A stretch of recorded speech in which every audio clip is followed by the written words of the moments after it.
everyone. Oh no, I put the wrong screen on. Good morning, everyone. It is us here at Get Wrecked. It's me, Vid, and Uh, let's go, Dragon. he is a new caster for OU. And thank you for the OU Esports Club for providing our wonderful casting crew. But it is a new split. This is gold. This is gold spring 2020. Yep, pretty exciting. This is the new season as well. So, Yeah. Rise of the Elements, if you haven't been paying attention over preseason, a lot of new changes. We can go over those in-game as they come up. Well, heck, let's just get into game, because this is a legacy match here. We got GSM, Gecko, Slammer, Armageddon, and Return of the Middle Sticks taking on each other in our first game of Gold Cap. Would you like to introduce the blue side?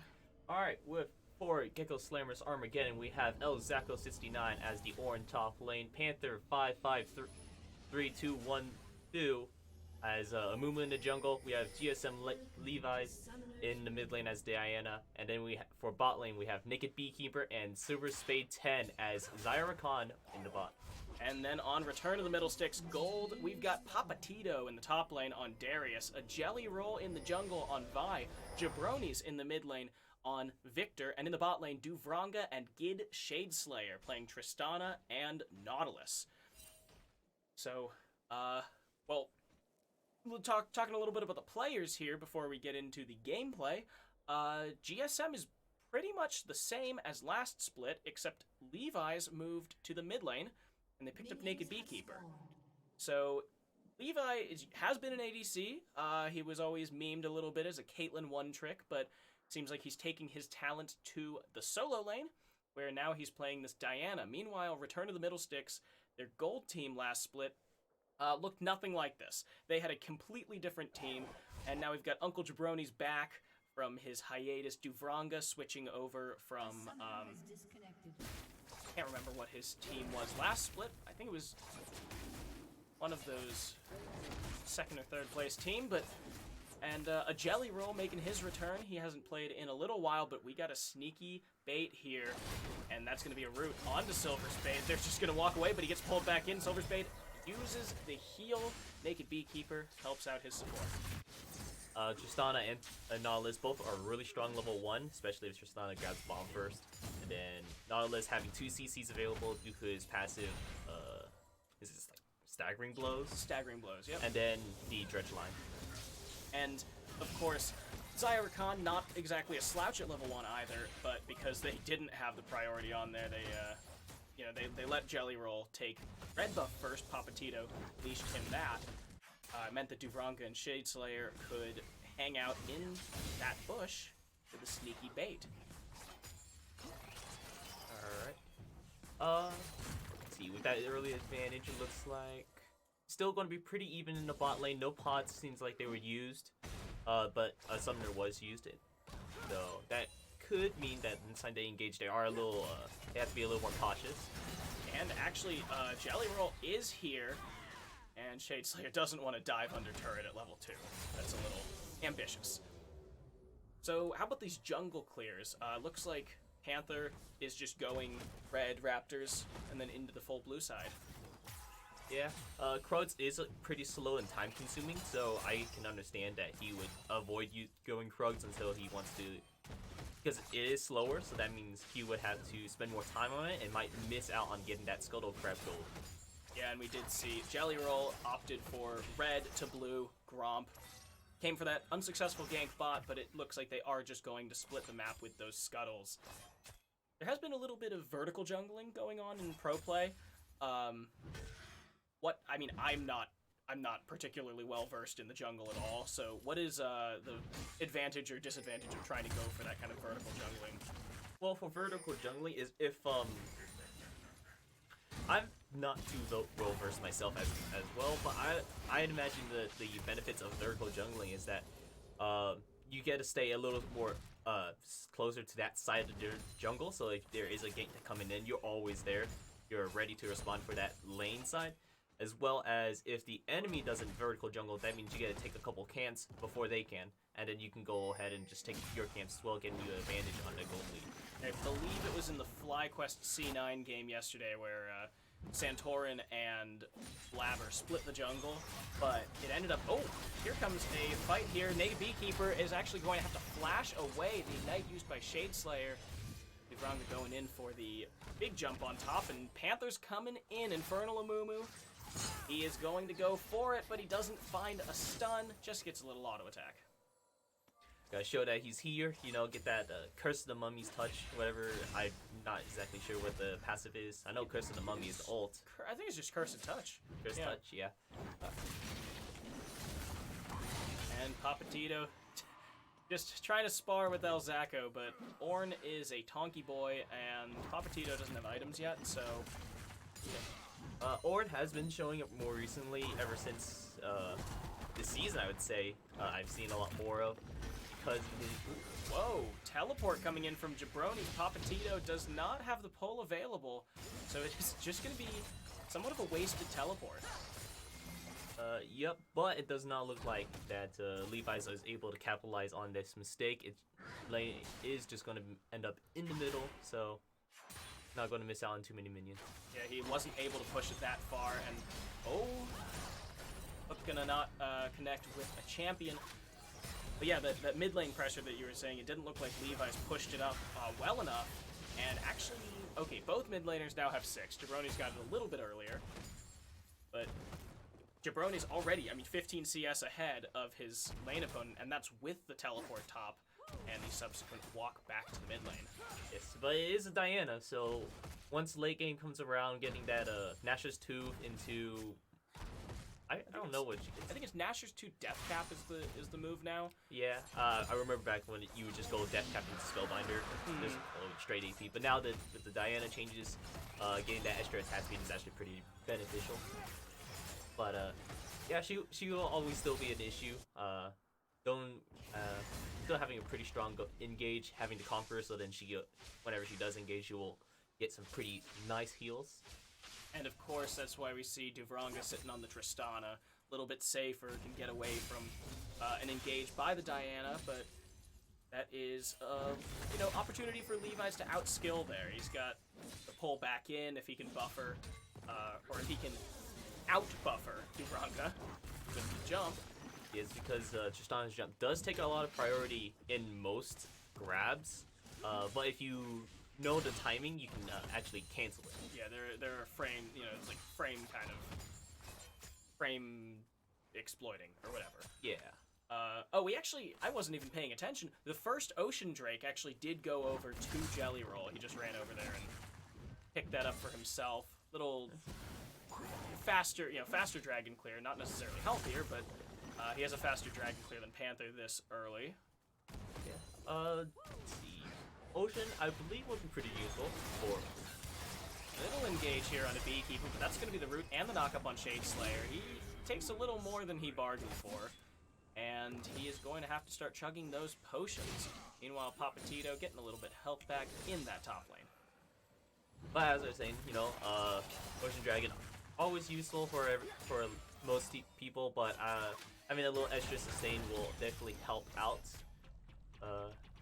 While they're just sitting in lane, making Jabronis have a little extra health so it can poke out Levi's.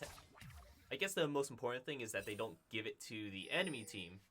Yeah, being able to survive that poke a little bit better. Levi's in the melee ranged matchup. You really want to be able to push him away from the wave with the Death Ray. So if he had the Ocean Drake, then that's at 5% of the missing health every second. And actually, let's talk about the Season 10 changes, because for anyone who doesn't know. Dragons, would you like to explain how those work now? Alright, so first, they did change a couple of the dragons. Ghost Drake is somewhat the same, except that I believe it's now just missing health instead of flat out health. Percentage health, I mean. Then Cloud Drake is switched over from movement speed over to ultimate CDR. Infernal Drake and the... Mountain Drake, Mountain Drake is different. Instead of doing extra damage to towers and minions, I'm not sure if it was actually minions, but I know for towers... Objectives. Yes, objectives in general. It gives you extra resistances. And now, if 2 dragons go down, then it will alter the map based on what the third dragon will be. Well, a little subtle. Little fight here, scuffle going on. That's going to be a pull in by the Shade Slayer. Gets charmed up by the Quickness. Panther is going to go very low. Uses the Curse of the Sad Mummy. Silver Spade so low. Is he going to get away? He is. Levi's teleports in to dissuade fight from Return of the Middle Sticks. Ooh. Good unstoppable buffer there by El Zacco. That's something that you don't see that often as kind of a style play. You know, he wouldn't have died or anything, but it's always nice to see someone actually use that. Yeah, ever since they brought it back. And then back to the season 10 changes. After the 2 dragons, it alters the map, and then all the remaining drakes will always be that. Uh-oh. He got himself a chain vest, but he might be taking a little more than he should. Yeah, Papatito, he's actually going to flash the knockup from the Call of the Forge God. But that is a flash for an ultimate, so I think El Zacco is okay with this. And since Papatito had to flash the Ornhorn, he no longer has the option to flash onto him and just dunk on him, because he did, El Zacco did have 5 stacks of the Hemorrhage, which could have killed him, I think. Yeah, I think one more auto attack could have done it, honestly. That plus the Noxian Guillotine. But yeah, no flash for Papatito means that his kill pressure is lessened significantly, and no Call of the Forge God for a little while for El Zacco means that he's got to keep himself safe, because a gank from Jelly Roll would certainly be problematic, to say the least. Yes, especially with Vi's denting blows, just being able to reduce any of that extra resistances he has and make him just overall less tanky. And certainly is a problem, but a little bit less of a problem for Ornn, since he's got that 10% extra magic resist and armor. Excuse me. He's one of those double passive boys. Yeah. But that does help him bring him back into the game, especially for the late game, similar to how Mundo, like late game Mundo, you see in this a raid boss, essentially. Raid boss going down, but that is a Chaos Storm actually used by Jabronis. Levi's has the opportunity to go back in, but he is at such low health that he's just gonna have to walk away. Meanwhile, the flash away by Shade Slayer, because Silver Spade jumped onto him. Didn't have the quickness up. So Buster Shot also going down to ensure that they did not get caught out right there. Couple of plates going over to the mid lane jungle, but that's going to be the engage onto Beekeeper, and now the Curse of the Sad Mummy is on the mid lane. It is going to be Jelly Roll going down. Levi's so low, but Jabronis cannot finish him off. It's a double kill for the first blood, drawn by GSM. 12 minutes in, and then we got first blood. It's going to be a little bit of a slower game, as opposed to games we have done in practice. Yeah, we were practicing with a couple of the other, not chosen games from this week's VODs. Usually the reason that they weren't chosen is because they were 25-minute stomps, so... Yeah, and it's usually not that fun to watch 25-minute stomps. It's always fun to see people they one-shotted, but it's never fun to be one-shotted. It's fun to cast, because there's a ton of fighting, but yeah, it's not fun to watch, even if you're the winning team. The Gidge Sage Slayer might have bit off more than he can chew. He's going to go down to Levi's, and that's going to be Levi going very low, goes down, shut down by Papatito, and another kill by Jelly Roll. Teleport coming in from the Forge God. He calls it down, doesn't manage to knock anyone up. The flash over the wall by Jelly Roll. He is going to get stunned, knocked up here, and now Duvranga is doing what he can, but the heal comes out too late. The stun on El Zacco. He flashes away. Papatito's here, though. Duvranga picking up the kill. It's a 3 for 2, and a dragon goes over to Return to the Middle Sticks. Yeah, very good fight for returning to the Middle States. Getting that dragon extra, little bit of extra damage is always nice. And looks like it's Cloud Drake, which would be pretty beneficial for the Tristana giving that Buster Shot more often, and as well as the Death Charge for the Nautilus. Having that engage tool always up is really good. And speaking of dragons, to finish off what I was saying about the Season 10 changes, whenever one team gets 4 dragons, they earn themselves a Dragon Soul based on the dragon. In this case of the game, having Cloud Drake, Dragon Soul will give you, I believe it's 10 to 40% extra movement speed whenever you cast your ultimate. So that's great for Call of the Forge God. That's great for Levi's with the Moonfall. Moonfall? Yeah. And Jabronis as well, with that Chaos Storm being able to chase people down just a little bit better. And, I mean, it's not like movement speed after your ultimate is really bad, or like once you cast your ultimate is really bad, unless you're like Jin. And no one here is Jin, so... I think it would be really good for Papatito, so then, because one of the weaknesses that Darius has is that he can get kited pretty well, but having that, hitting that first ultimate, just having that extra movement speed will help him keep up with everyone. Even if you're doing something just like using the Noxian Guillotine because you're about to be kited, you know, if you're fighting against the Zaya, and she's like she's auto-spacing you really well, you can just ult her and then just run her down because suddenly you're moving 40% faster and you're Darius. So, it's actually, despite the 1 kill deficit that Return of the Middle Sticks has, they are 400 gold in the lead, thanks to, well, mostly the CS advantage in the mid and top lanes. Yep. Bot lane's pretty even. Zarya a little up because she has that extra kill participation, and but it still could be anyone's game. It's still very close. Pretty early to tell. Storm Razor has been finished for Duvranga and Essence Reaver for Naked Beekeeper. But, ooh, it's a 4-man here. They gotta find something. The stun comes out, and oh my god! Duvranga just melts. Shadeslayer follows him. Easy pickup of 2 kills for GSM. Unfortunate. Pose that. Well, and TP coming back in, so looks like Levi's not gonna miss out any of these. Or not too many of these minions, thankfully. It was a cannon wave, which takes a lot more tower shots than regular minions. And it looks like the first turret of the game is actually going to go over to GSM. Naked Beekeeper picking up the solo gold for himself, and it's going to mean that they catapult themselves into a 1k gold lead, while Silver Spade jukes out Jelly Roll in the river. Yeah, looks like Diana, Levi's on the Diana is picking it back up. It looks like he grabbed Rod of Ages first, which is a still pretty good item. You know, giving you that extra health and that mana, and then the extra AP. It's a scaling item that, you know, as it gets later in the game, it gets better. Yeah, this is one of those things where it's like, okay, Diana can build so many things first because really her power spike is her death cap. But if you're not able to assassinate jabronis this early, why build death cap first? When you can get more gold efficiency out of it after you finish that first item. Yep. And Diana always been a little bit tankier, and again, good use of the Unstoppable and the Bellows Breath. Playing, respecting Darius a little bit, denying that cannon minion, but giving Darius the respect it deserves because he is has 3 kill participation and has 30 CM. And he does have his full Trinity Force, so he's going to be doing a lot more damage, and that's going to be the Blood Rage. Comes up, and actually Papatito cannot pursue because he's dealing damage over time under a turret. Looks like returning Mill Sticks, returning that bot tower for another bot tower. I guess no one was able to respond, or Levi's just backed at a bad time, or just pushed out of lane. One of the two. One of the three.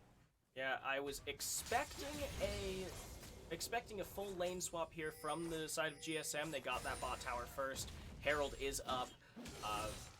Usually you just swap the top laner and the bot lane so that you can get that Herald pressure. They are putting vision around it. Silver Spade is here with that control ward, but Jelly Roll moving in. Silver Spade is kind of alone, not having anyone near him, or not having Zaya near him, so he can dash away pretty far. But he still has that, I believe it's Grand Entrance. That's his W. I could be. Nope, it's Grand Entrance. Okay. But because of the slow rotates, it is going to be a dragon for GSM, but here comes the fight. Levi's jumps in on the Papatito. That's going to be Shadeslayer flashing away very low, but not dead yet. Panther jumps in on top of Jabronis. The flash over by Papatito. He still has the Noxian Guillotine. Gonna use it to execute Panther. And now Levi's jumping in on Tito, but he's healing so much from the Q. It's 3-0 already. Zacho gonna make 4, and that is a great return fight for Return of the Middle Sticks. Is a little sloppier on the fight since Silver Spade was not there. They lost all that CC option they had, so that was a pretty bad fight for them. But they did come up on top with it, or not on top, but they did come out with the drag, which is pretty good. Having that Curse of the Mummy, Forge God, Horn, and having Zaya having her ult up sooner will just help tremendously, giving that a little extra survivability for Naked Beekeeper and then more engage potential for Panther and Elzacco. And this is potentially 40% cooldown reduction on the ultimate for GSM, so every single one that you can get really does help, because not only are you denying that from them, stalling the game out a little bit longer, but you're also getting, you know, very tangible benefits for your own team. And that is going to be the Rift Herald dropped in the top lane, so this is almost certainly going to be the final outer turret falling from GSM. They are trading that tower for the outer mid tower. And that is a 3-2 tower lead in favor of Return to the Middle Sticks. Silver Spade gets pulled in. Panther does not have his ultimate, so he is in the middle there with nothing to do. Shadeslayer very low. Shadeslayer goes down to GSM Levi's. Levi's loses his life. Panther's going to go down from the denting blows, and now Duvranga jumps in on the Beekeeper. The Featherstorm is not available. Jelly Roll, Assault, and Battery is going to knock up and take down the Naked Beekeeper. Again, pretty bad fight because they were missing a pretty crucial team member right there. They were missing out on Naked Beekeeper because he was pushing out that mid lane, jamming that mid tower, but then they got and then fight happened, and but a lot of their damage was just not there. He was zoned off of the fight, and by the time he got back in, I mean, it was just way too late. And of course, with the Curse of the Sad Mummy not being available for Panther, that was just a desperation play by GSM that did not pan out. So now 5-1-3 on this Tristana for Duvranga. Is a scary Tristana, seeing that how every level she gets, she also increases her attack range, and just having 5 kills. Speaking of increasing attack range, that's the rapid fire cannon picked up. Very good item. Having that a large attack range, just adding extra to it to have insane amounts. Very good, especially with the Storm Razor enabling a slow, so you can catch up to people too. Great for sieging, great for poke. It just, there are no downsides here except for not really having, well, I was gonna say not really having that much attack damage, but with the BF sword picked up, that's a little bit of a help there. Yeah, most likely going into a Infinity Edge next. Infinity Edge, of course, they did make those crit cloak changes, so if you're going for the crit build, you can't just build 4 crit cloaks and have a 100% crit chance anymore. Yeah, they did specify that how they order that the price will reflect the order you should, or the order of how strong they are. Having 800 gold shouldn't be as strong, or spending the 800 gold shouldn't be stronger than picking up a 875 pickaxe. Yep, and that was, you know, that's always been a problem where pickaxe kind of gets left out as the redheaded stepchild of the ADC item builds. But it looks like Return to the Middle Sticks is trying to sneaky bait here.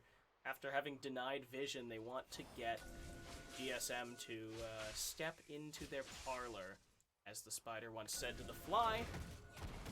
Elzacco in the bot lane pushing it out, but having TP available, so if a fight does happen, he will be ready, but he will be there a little bit later than everyone else will be, seeing that all of Return to the Middle Sticks is already there, not losing out on that extra time.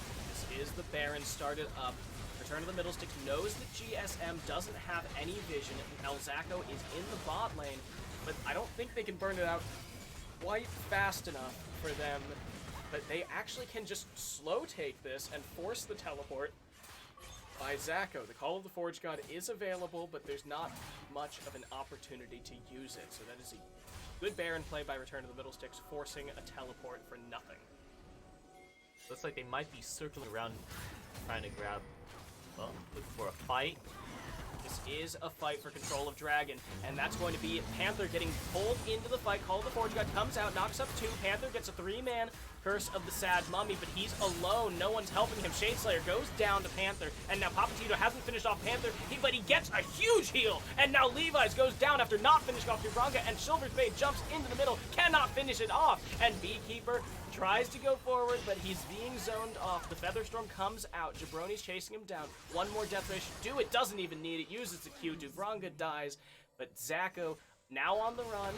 He's gonna get slowed, but not quite dead. He's going to get away, but it's still a 1 fight for Return to the Middle Sticks.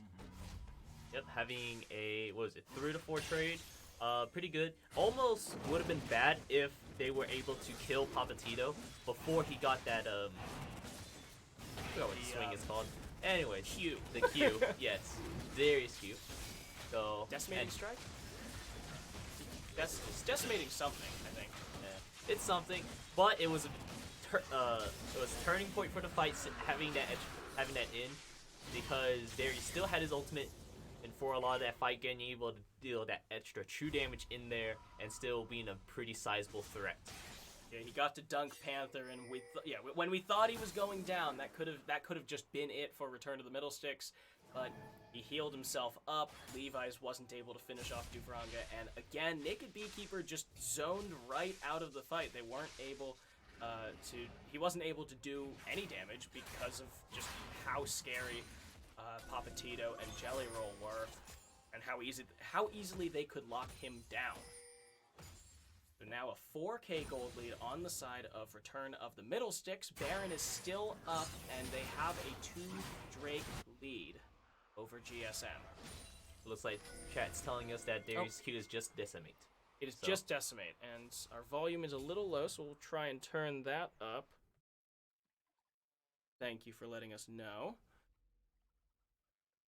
Alright, so looks like everyone's just farming up, grabbing their gold, looking for the next power spikes. GSM trying to make their way through, because after having a couple bad team fights, it looks like they want to try to earn up some money, get some power spikes going, see if they can get the next fight going pretty well. No objectives to really take other than the Baron, but we already saw how that last Baron went. And El Zacco does not have teleport this time. Papatito has the advantage. It is, I was thinking about something before I had to adjust the volume, and nope, I lost it. Happens to the best of us. Oh, Ornn items. It was Ornn items. Ah, yes. See, Ornn is level 14, which means he can start, or he already has started building some masterworks. We have the Infernal Mask for both Panther and El Zacco. Oh no, Papatito. He might be caught here.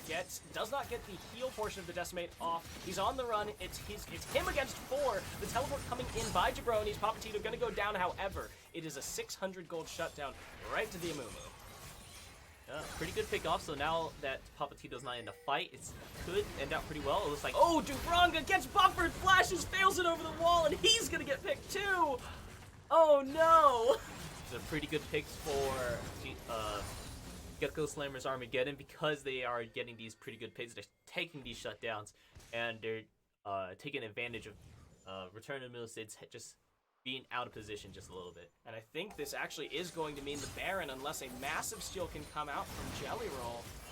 And I think the point that you were getting at with the Ornn items is that he's level 14, so he has 4 Masterwork items, so that 2, 3, 4K gold lead completely mitigated by all of that gold efficiency from these extra items. Jelly Roll, can he get over the fight? Uses the Assault and Battery, is not going to be able to steal it, and I think, uses the Flash to get away, so it's only his Flash expended. And a Baron loss as well.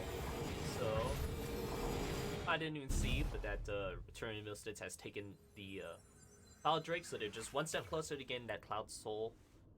But let's see if GSM can use that Baron to their advantage, see if they can get some lanes pushing, see El Zacco's TP and Levi's TP. Well, El Zacco's almost up and Levi's is up, so they can try to go for a 3-1 split and then TP whenever a fight's happening.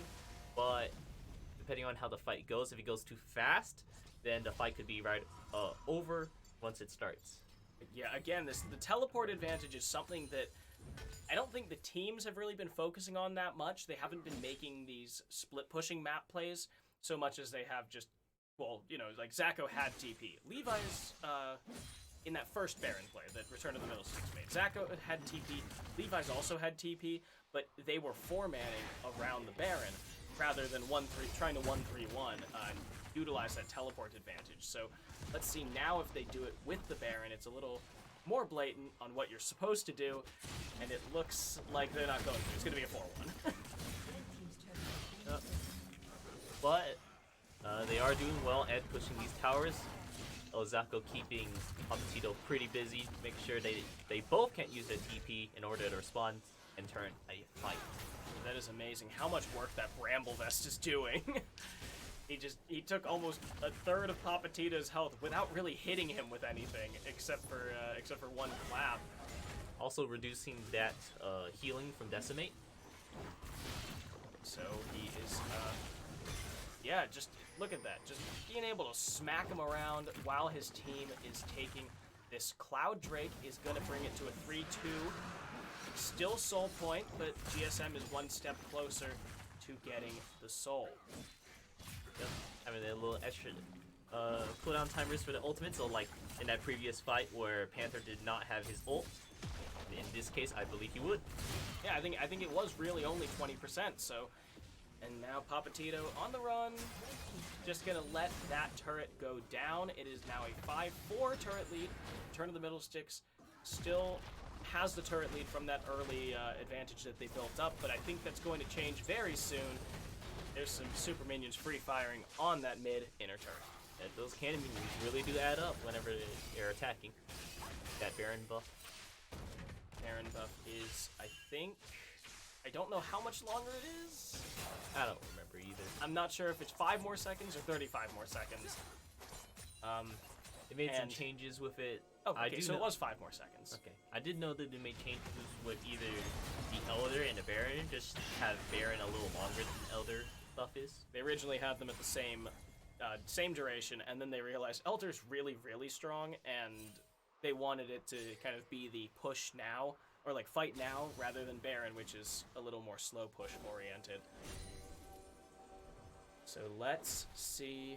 Well, Ornn is actually level 16, so his last 2 masterwork items are available for the rest of his team. But they do need to build items that are able to be mastery-worked.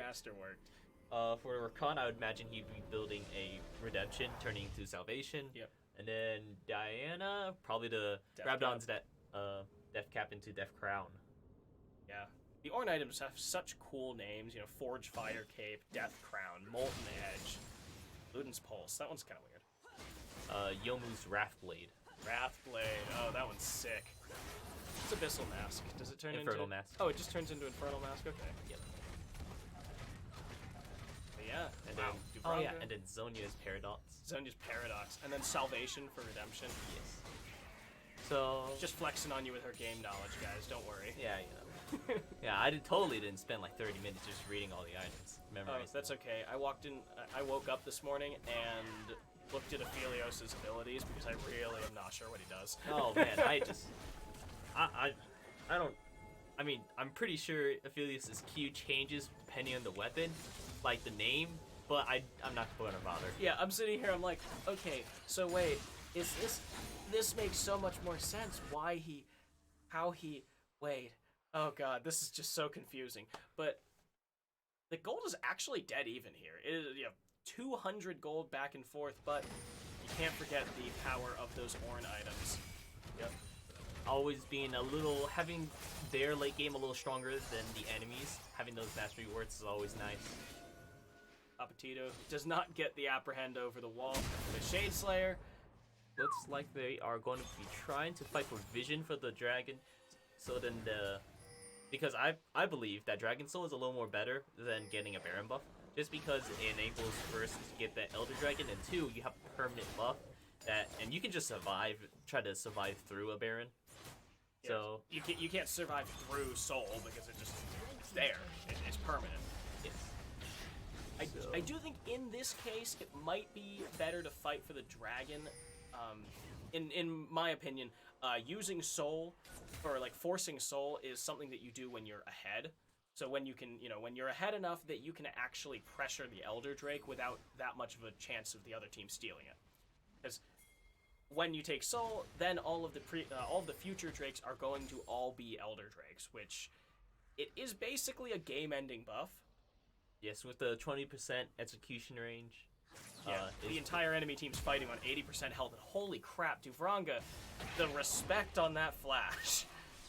I mean, if you get caught out, just like how, And Jabronis uses the flash, gets knocked up though by Silver Spade. The flash in, that's a 4-man Curse of the Sad Mummy, but it's not going to have any follow-up. The Carl of the Forge God comes out, but he does not get the knocked back. Jelly Roll gonna go down, and Jabronis and Jabranga are already dead. It's a 4 for nothing.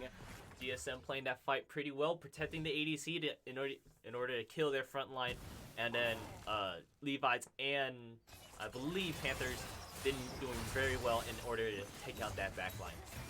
Yeah, Levi and Panther strong enough that they could just assassinate the mid and ADC, and they're going to crack this base wide open with Baron and Cloud Drake on the map available for them. This is just swung right in GSM's favor. Yep, having that extra pressure down mid lane will definitely help GSM out in order to take out either Baron or the Dragon so they can get closer to Soul, or, you know, just getting that extra 10% cooldown reduction for their ultimates, because they do have pretty pivotal ultimates. So it looks like this is going to be a 7 Drake game.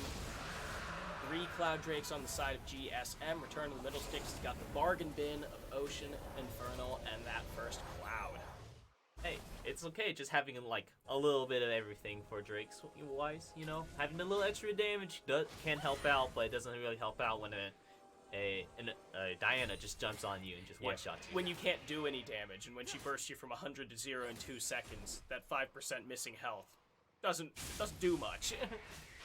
And then looks like the Rabadon's death cap is finished for Levi's. Going to be turned into a death crown once they get around each other. Looks like they're doing that right now. Death crown is finished, and means that Levi's is almost at full build. At 5.5 items here, Zacho gonna jump away. Nice pose, nice pose. Yeah, it's funny how it freezes like that. You know, looks like he's in the middle of dancing. Panther on a Moo, so classic, so effective. Speaking of which, he's zoning away the entire enemy team just by the threat of being able to start a fight on his terms. Yep, a Moo and, or having a Moo being able to start a fight whenever he wants to, having that bandage toss into Curse of the Sad Mummy, getting a huge ultimate off that would would spell disaster for returning to middle six. Certainly it doesn't. They really aren't in that great of a position to fight, especially against Levi's burst. And Papatito, he might just face check this here. The ultimate comes out. Curse of the Sad Mummy gonna get 2. The Call of the Forge God gonna knock up 3 more. The charge comes back from Jelly Roll. They are going to trade 1 for 1. Levi's is down. That means Duvranga can free fire here, but Silver Spade and Beekeeper are doing so much in the back line here. That's going to be Silver Spade going down. Beekeeper steps up a little too far. He doesn't have the ultimate. Duvranga gonna go down, but he takes down Azaya with him. Now Papatito, he can't fight the Ornn. Just does not have enough damage or enough healing. It's a 3 for 3, which has to be a little bit of a sigh of relief for Return to the Middle Six. I would say Return to Mid Six kind of came out on top of that because they got all those shutdowns coming from the Diana and from the Zaya, as well as they stopped them from doing a Baron, which means that's just another objective they don't have to worry about at this moment. You see the pings coming out by Return to the Middle Six on the Baron. They want to get that little bit of vision control that they can with just the top laner and the mid, and that does include going for Scuttle Crab. Having that Scuttle Crab available, so that's vision that you can't remove. So yeah, that cannot be cleared by anything but time. So now both teams fully back up, both teleports available, or actually all 4 teleports available across the map. A little bit of time until Levi's flash is ready, which would help in getting on top of Duvranga or Jabronis, which both don't have flash, but by the time Levi's has flash, they both will have flash as well. We are seeing a 4 items completed for both sides ADCs, and we saw how effective that was. And Papatito, he might just get picked here. The ultimate coming out from Panther. Papatito gets the Sterix Gauge, the teleport from Levi's, and the heal used by Duvranga just to get out a little bit faster. Don't want to be caught out again since Sterix was propped there. Being on low health is always kind of risky whenever you're using the Ares' Decimate. You want to be low health so you get a fat heal, but if you miss that heal, you're just low health then. Wow, the speedy teleport back from Papatito. Doesn't want to miss any of this. Doesn't want that channel time disadvantage where they get to fight a 4v5 until he gets in. So he's going to use that preemptively, and I don't think GSM knows about it. I don't think so either, because he did use the grab, but I don't believe that would give himself, up as vision. Yeah, I mean, they knew he backed, and okay, I assume they would know because he got back so quickly. Yes, that he used TP. The Soul looks like it is going to be the target here. Both teams. Oh, actually, Levi is Clearing out some vision in Baron. So they might want, I don't know, they might be considering a trading for the Soul, grabbing Baron and then rushing down the base, but... Find a pick, find a fight. That's a flash forward by Papatito. Zacco is caught, possibly. Shadeslayer has to flash away because Levi is in the back line of the fight. That's going to be a 5-man knockup! It's another kill! On to Dubranga, on to Shadeslayer. Jelly Roll cannot do anything in the back line. Papatito's dead. Jelly Roll not long for the world, and Jabroni's on the run. He can't get away. It's an ace for Levi's. And having about 50-minute timers until they're up, this could spell the end of the game. They do have minions coming in. They have minions and their ADC. So this could spell the game for GSM and Return to the Middle Stick. And as well, Silver Spade just got the Salvation available. I think this is going to be it. Salvation gonna heal up the minions as GSM cracks open the Nexus turrets like an egg and takes down Return to the Middle Sticks in week 1. What a game. It looked for a while. At the beginning, I believe it was GSM that was kind of looking pretty good. And then Return to Middle States pushing that forward a lot by, I believe, was it a 4K gold lead, and then a couple bad team fights from Return to Middle States resulted in GSM getting back into the game, even and out, and ending up with the win. I have to imagine that game would have been entirely different without the Ornn, having all of those extra stats, keeping them, you know, in real gold terms, keeping them even when they were behind by so much. So GSM pulls it out in week 1, and Return to the Middle Sticks is going to go home with their tail tucked between their legs. But for now, we're going to take a quick break and come back with our next game, Muscle Knots versus Goliath Esports Warriors. Don't go anywhere. We'll be right back. See ya.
everybody, and for some reason, the sound keeps reverting and putting the music on. So let's get into game for Goliath Esports Warriors versus the Muscle Knots. Alright, well, starting off on the Muscle Knot side, we have Slim 13 Richie on the Mordekaiser top lane. We have Swagga a Stupid on the J4 in the jungle. We have GVG number 1 as Asol in the mid lane. And then for bot lane, we have Sethersun and Grimgate as Sivir and Morgana. It looks like there is an invade coming out by the Goliath Esports Warriors, where we've got Eternal Kin in the top lane on Vladimir, General Lee the second playing Trundle, Zyra Ascend on Cassiopeia in the mid lane, and in the bot lane Spazdic and a Little Ugly, playing Lucian and Nautilus. Looks like they're looking for the level 1 invade, which is pretty strong since they have the Nautilus, but... And I don't believe that Grimgate would grab a Black Shield first in order to stop that CC. But they didn't know that Grimgate was in that bush, so he got to get away, and they just get a ward right outside that red buff. So Aurelion Sol. Interesting. Very interesting. Ever since the Asol changes, I felt like his playstyle has changed pretty significantly from a little more interaction, but overall, I feel like the DPS is a little more awkward to play around. He's a lot more bursty than the kind of like hang around battle mage in the middle of the fight that he used to be. I preferred the old weird Aurelion Sol where you would just hang out in a team fight and press R. Yeah, but with the new changes, he does get other movement speed from other sources, which makes his playstyle a little more open to doing other things. I played him in Earth actually last night. That was not that bad actually. Okay. I wasn't against a team of assassins, so I was fine. If I was against a team of assassins, I would just all F4 right there, but it was pretty okay. Ooh.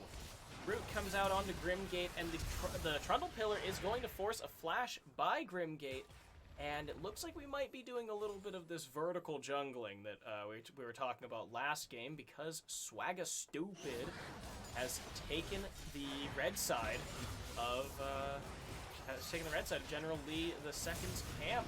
And wow, Spazdic already getting ignited by Grimgate, so no summoners left on that Morgana. Yep, looking for a little looks like Grimgate was thinking that the engage was going to be a little sooner than they thought, or a little harder than they thought, but so popping that early ignite so to stop any heals, but nothing coming out of that. Yeah, missing that early dark binding by Morgana. Basically, said, okay, well, we can't fight this, or we can't engage this. And Sivir and Morgana, they don't really have that many opportunities. Grimgate gonna take a lot of damage here. One more auto might do it, but Spazdic is rooted up by the Dark Binding. Like the Mordekaiser's taking a little bit of early damage. Alright, there we go. That is the Electrocute and the new Aurelion Sol style. Looks like General Lee is finding out that he got vertical jungle. And General Lee is going to force another flash. That's 2 pillars, 2 flashes by the Trundle. Yeah, Trundle pillar is pretty strong. Having that, but if you played enough Trundle, you should know like where that pillar comes up. So then that's a knock up or a little bit of the knockback and the keeping and into the slow right in the center. Keeping Aurelion Sol's hitbox out of the from being able to get around that pillar, having to go the other way is the really strong part of it. Getting him trapped between the pillar and the wall, sort of way. But the flash forward by a Little Ugly, it's not going to find anything. He misses the hook, and Spazdic and Little Ugly. Oh, that just did not work out for them, did it? Yep. Morgana against a Nautilus is pretty scary, I'd say. Mainly because Morgana's kind of the bane of hook champions, but looks like a Little Ugly is doing very well in getting these engages and not getting black shielded on it. Swagga Stupid is here, does not manage to get the swag flag onto Spazdic, but the heal is going to come out. Hopefully, no, Spazdic doesn't even use it. he just lets a little ugly die. Well, in that scenario, it seems pretty doomed because Little Ugly already used his flash, so he'd have to rely on getting a hook in order to get out, which I'd imagine that Swagger Stupid was positioned in a way so that they couldn't be able to hook out. GVG number 1 getting very low on mana here. He's been using his W and his Q for wave clearing poke against this Cassiopeia, but thanks to the Twin Fangs healing, it's not really taking for this Cassiopeia. Yep.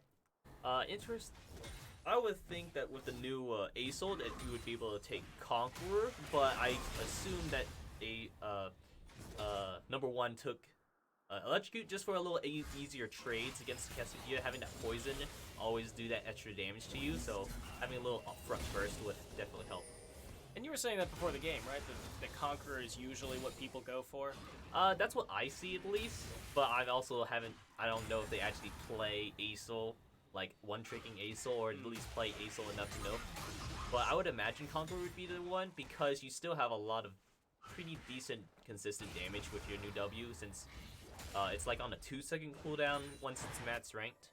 Okay, so yeah, fairly consistent damage with Electrocute and or Conqueror. So either or, but a little ugly is going to get the root off onto Setherson. The double spell shield lane, double spell shields his all of his damage. It might be looking for that 300 CS on the Sivir win condition. The Korean condition. Eternal Kin again gets away from the swag flag. It is going to be another failed game, or one failed gank. Swag Stupid actually got something in that bot lane, but he trades the Ocean Drake. Yep, General Lee taking advantage of seeing that Swag Stupid is top lane. Gonna grab that first Drake, the Ocean Drake. Finding some pretty nice resistances, keeping everyone a little healthier in lane. He's got the Ocean Drake. The Mountain is up next, which means it will either be Infernal or Cloud Map. And that's either going to be extra damage or extra cooldown reduction, and then movement speed on Ultimate, which I think just fantastic for both teams, honestly. Yes, having Death Realm more open, Cataclysm, Breath of Light, or Light Spread, I don't remember Aesol's. Voice of Light. Voice of Light, yes. Ooh, good hook. For an anti-hooked pair of... Oh, holy crap, Spastic goes too far forward, has to flash and heal. Is he going to get killed? He will. Setherson picks up a kill here. Now, a little ugly is doing what he can to stall. Maybe Generally can get there in time. He's going to get some damage onto Grimgate. Is he going to find him? No, one more auto attack should do it, but oh, he takes out the Morgana, and the Pillar zones away Setherson. It's pretty unfortunate, or I guess maybe a little bit of a miscalculation from us. Spastic? Yes, Spastic, sorry. A little miscalculation from Spastic, getting a little too upfront in their face, but ending up trading his life for it. Yeah, I think it's the over, just getting overzealous there. Like, okay, I can get in there for a trade, and then like, oh, I'm tanking tower. Ah, I see the problem now, because I'm dead. Yes, tower does do quite a bit of damage. To a level 6 Lucian, he doesn't exactly have that many tank stats, but Sivir now at 2-0, and that is the flash from Zyra. Ascendi gets the stun off onto Swagga Stupid. The flash away is not going to be enough. Swagga Stupid barely lives. Yep, having seen the Cataclysm into the... Man, I really don't know any of Aesol's abilities. But the Galaxy, the Galaxy, he creates a star that stuns, covering up most of the Cataclysm, stunning Zyra. And again, Grimgate gets hooked. That's the knock up. He doesn't have the black shield, and that's going to be all she wrote. Spastic gets a kill back for himself, and actually basically evens up the gold here, because he has a 25 CS lead. 25 CS lead, but the same kill participation as well. But that Sivir does have a pretty nice bounty accumulating over her head, so I imagine that they want to maybe try something for that. It doesn't look like she's going to be stepping up to them just because her support is dead, so gonna back off. Generally gets that scuttle right out from under Slim Richie's nose, and they're going to walk away clean. Looks like bot lane is rotating a little more towards the mid side, so they potentially going for that Rift Herald, or they're just rotating to maybe make something happen mid lane. Rotate. Yeah, Looks like they're just rotating to rotate. They weren't able to pick up that turret plate before GVG number 1 came back. And hopefully they will be able to catch this wave before the bot lane of the Muscle Knots either crashes the wave or pushes in for plates. Oh, it's like General Lee is starting up that Rift Herald while bot lane is pushing in, providing a little pressure for lanes. Sorry, I'm stupid. Going around his bot side, not knowing that the Rift Herald is going down. Eternal Kin finding pretty good lane priority as well as Zyra. And we didn't get to see it because it was during the middle of another fight, but Eternal Kin did get solo killed by Slim Richie. And Zyra said now he's in trouble, has the Petrifying Gaze, is not even going to get to use that. Swagastupid takes the kill in GVG number 1. The Voice of Light is used on nothing.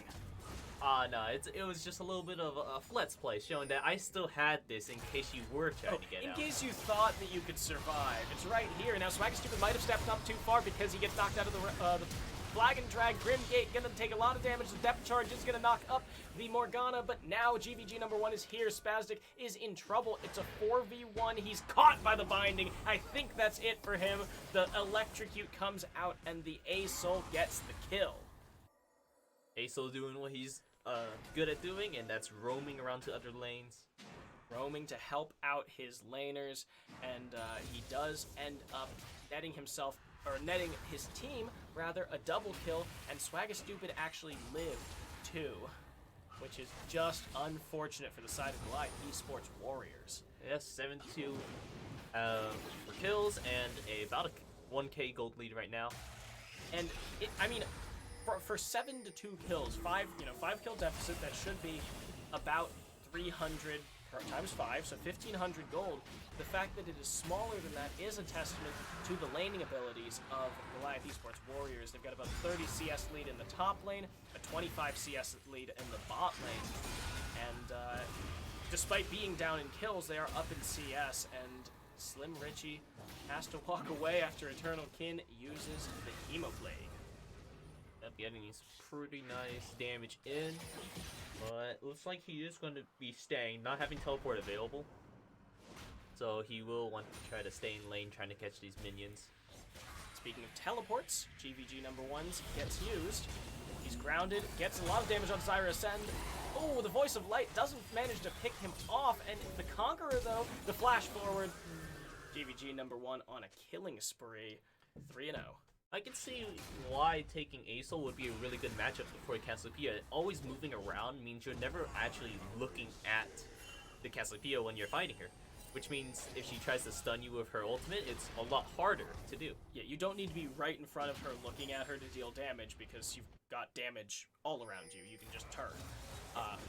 And not to mention, he doesn't have any repositioning abilities. He's just kind of fast. So the biggest benefit of the Miasma is that it stops you from using movement abilities. When you don't have any, haha, I've outplayed you by picking a champion that can't move. Who would have thought picking immobile champions is the key in order to beating Cassiopeia? Just gotta find someone that can cut the head off of that snake, or, I don't know, turn the snake into stars, or whatever A-Soul does. Lots of pings out here. They're not gonna find a stun from the Aurelian Soul, but an 8-2 kill lead, and they've evened up the dragons. It is a Cloud Rift, by the way. Yep, so we're going to see more lower cooldowns for their ultimates, which is good for both teams. Both teams, yes. Having that Depth Charge, Colding, and the Petrifying Gaze up more often, as well as having for the blue side with the Death Realm, Cataclysm, Voice of Light, and the move really fast Sivir, yes, helping engage that a little bit better. Spaztic, is he trying to 1v1 Aurelian Soul, and he figured out the trick to 1v1 Aurelian Soul. Just approach him. Oh ho ho. Oh ho ho. Spaztic getting out of the Flag and Drag. A little bit of fancy feet. Yep. Rift Herald did go bot lane, or did drop bot lane. Not sure if it was on a low timer, but and wanted to just drop it for the sake of dropping it, since it doesn't look like any of these laners are leaving anytime soon. They did get a fair amount of damage, but since plates are down, they didn't net themselves any gold. They just took about, half the turret's health. But now Spaztic moving forward, gets stunned, potentially baiting. Swagger Stupid is here, gets the knock up onto the Nautilus. Spaztic is now caught. He has to flash out of the Cataclysm, but now he is rooted. That is going to be generally picking up the kill, and Swagger Stupid Little Ugly goes down. Now GVG #1 on the run. He is going to die. Spaztic now fighting off Grimgate. Grimgate cannot find anything. No, he does not get the Dark Binding, and Grimgate double killed by Spaztic. Grimgate pulling out a pretty good Dark Binding from after Spaztic flashed out of the Cataclysm. Grimgate still managed to hit that binding, so the Colling's damage didn't exactly hit everyone, or like he wouldn't be able to move in order to adjust for Colling's damage or trajectory. And and then on top of that, while Spaztic was bound, Grimgate was doing a fair amount of zoning against General Lee and a Little Ugly. And while they ended up killing a Little Ugly, Swagga Stupid and GVG #1 weren't focusing the ADC because they were preoccupied with Trundle. So that little skirmish there just kind of goes to show, it's like, hey, if you leave the ADC to free, he's Lucian. He does the same amount of damage whether he's at 100% health or 1% health. So you got to kill that guy before he kills you. Yep, gotta respect that damage that Lucian provides, even though like the Black Cleaver build, or not Black, yeah, the Black Cleaver Later Rune King build isn't as prevalent anymore. You mainly see crit, since crit changes came back, and crit has been pretty strong. But you would still see that it does provide a lot of damage, especially when ahead. Yeah, Blade of the Ruined King is still a good item. It's mainly the Black Cleaver that kind of took that on-hit build out of favor for Lucian. Yeah. Well, and also just crit being better, as you said. Oh, Eternal Kin not going to get yanked in by the Grasp. And first Cloud Drake of the game is available, and it looks like the Goliath Esports Warriors are going for it. Swagga Stupid is here, has the opportunity to try and steal. Both pulled teams it out. Does have teleport available too. And they do have teleports available. Xyrus and GVG #1 don't, but it doesn't really matter because they're already here. A Little Ugly uses the Stone Plate, gets knocked up, he might go down. The red team takes the dragon, but they might lose multiple for it. The ultimate comes out from Zyra Ascend, but the teleport's here from Slim Richie. He zones out the rest of the team. It's 2 kills, but Goliath Esports Warriors gets the dragon. In dash or CDR is always going to be beneficial, but the blue side's not going down without a little bit of a skirmish. And that was a smart call to not use the teleport by Eternal Kin. Wow, Swagga Stupid actually has to flash away. So does Grimgate. Slim Richie is here, and now Eternal Kin taking on the Star Forger himself. He flashes forward. Is he going to be able to get it? No, he's slowed. Cannot finish chasing down that big space puppy. Yeah. You will have to be cautious, because Vladimir is approaching that 2-item power spike. He does have the Proto Belt already, which means he is going to be doing a lot of damage, but once he gets that second item, he is going to be one-shotting ADCs left and right. And even the Aurelian Soul, not one-shotting, but he will be able to win fights against Aurelian Soul, especially with how slippery this Hemomancer is. Second turret of the game in favor of Goliath Esports Warriors going down at the top and the bot. A Little Ugly in trouble. Stoneblade is going to be used. The flash away to safety, and second Herald goes to General Lee. Yeah, for the red side, they are doing really, really well at taking these objectives, but Muscle Man. Is it like Muscle Man? Muscle Knots. The Muscle Knots, my bad. Okay, Muscle Knots are just doing really well in team fights, but it looks like because of the two differences of playstyle, they are keeping each other in the game, even though, yeah, I'm just not really great with names. Goliath Esports. Yes, Goliath Esports Warriors are doing really well with objectives, keeping up with the CS lead as well.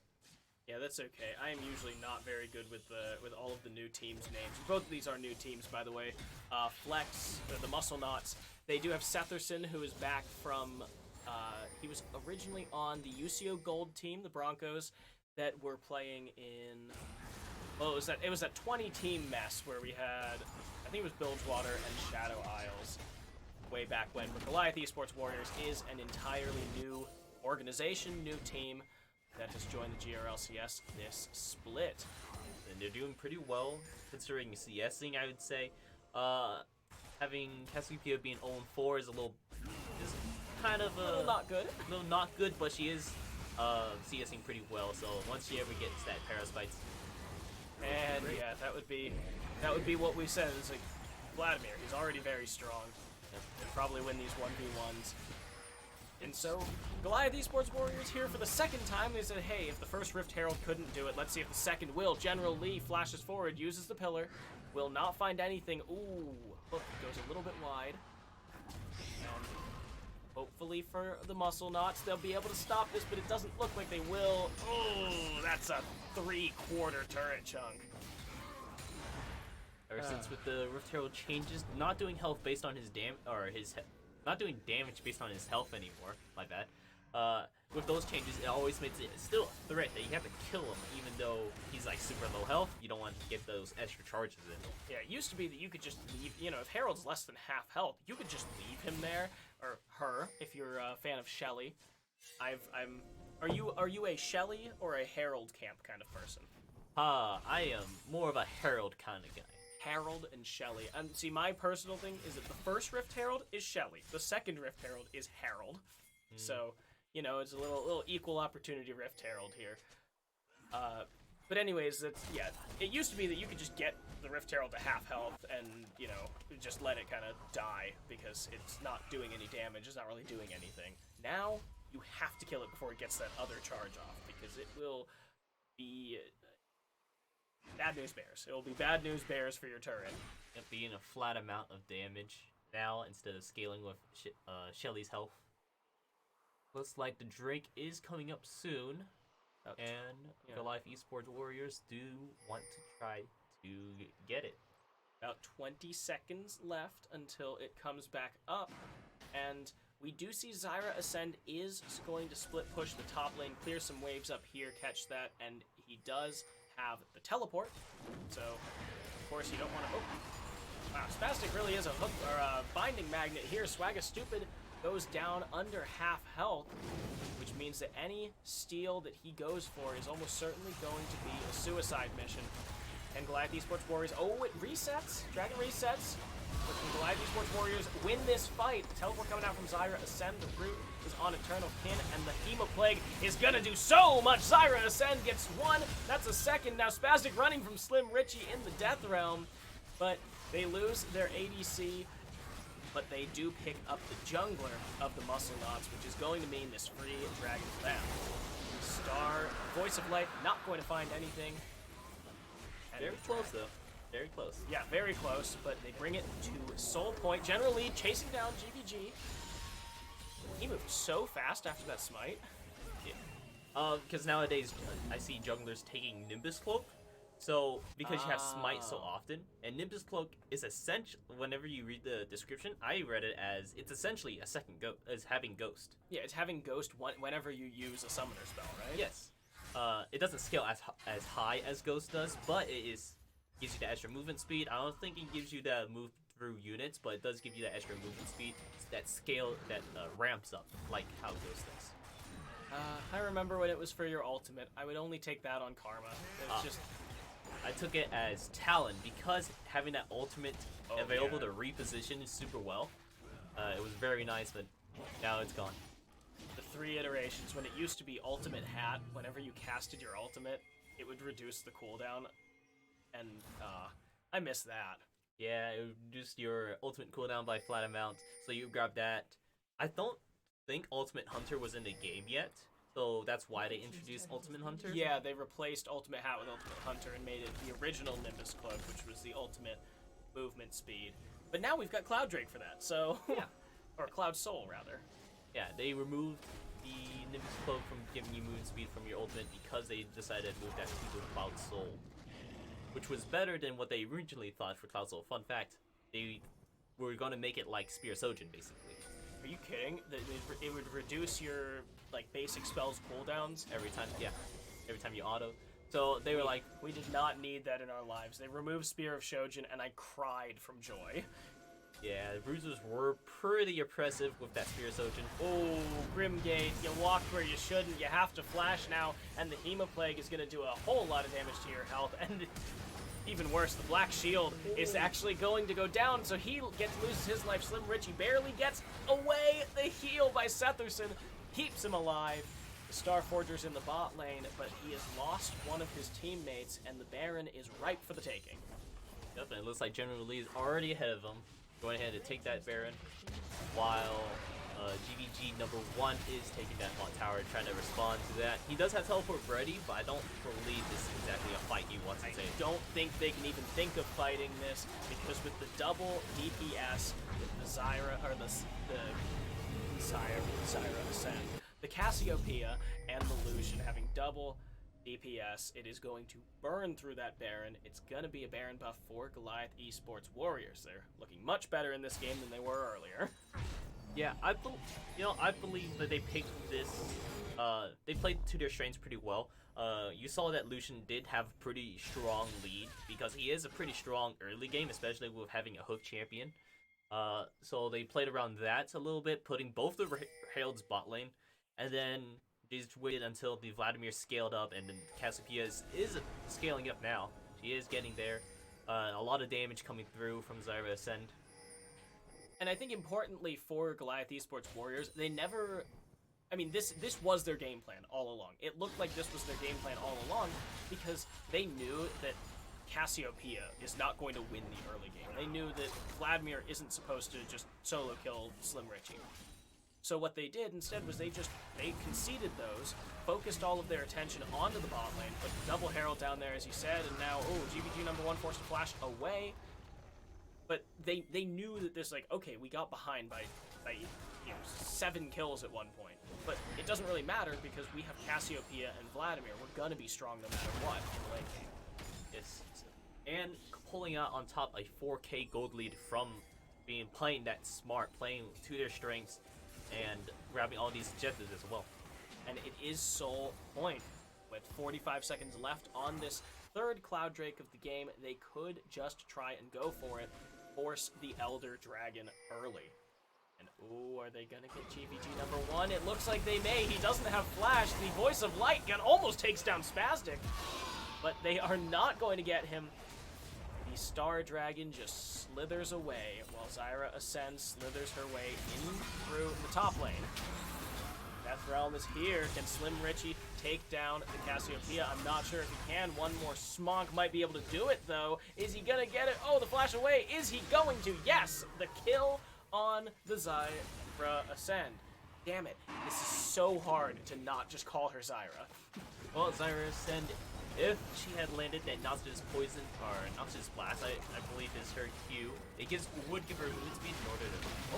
looks like they're going for a suicide, but... not going to be able to steal it. Swagga stupid. Did have the smite, but didn't manage to get it off in time. So that is Cloud Soul for Goliath Esports Warriors. First Soul of Get Wrecked Spring 2020. Yes, I believe so. Let's see, we have... I think Cloud Soul will be pretty strong, especially for like Trundle, who is really benefiting off that Nimbus code, so he also activates his ultimate. That's another way for him to get movement speed. Lucian with the calling, having that extra move speed means that you don't have to dash in order to stick onto a target. And not to mention Vladimir's Hemoplague. Yes. That is, you can just cast your ultimate to engage the fight. You don't need to proto belt in. So he's going to be very happy with this. And 2.5 minutes on the Baron, 5 minutes on the Elder Drake. Goliath Esports Warriors sitting pretty with a 5,000 gold lead here at 29.5 minutes. Having a free tower lead as well, giving them all that extra room to walk around. And we did see earlier that they were kind of pushing that through the bot lane. They had the bot lane fully warded out. They were denying vision from the Muscle Knots. So they know how to play the map. They understand how to push their map advantages. It's just that they picked suboptimal champions for the early game, and it just made them, look not very strong. Yes, that is true.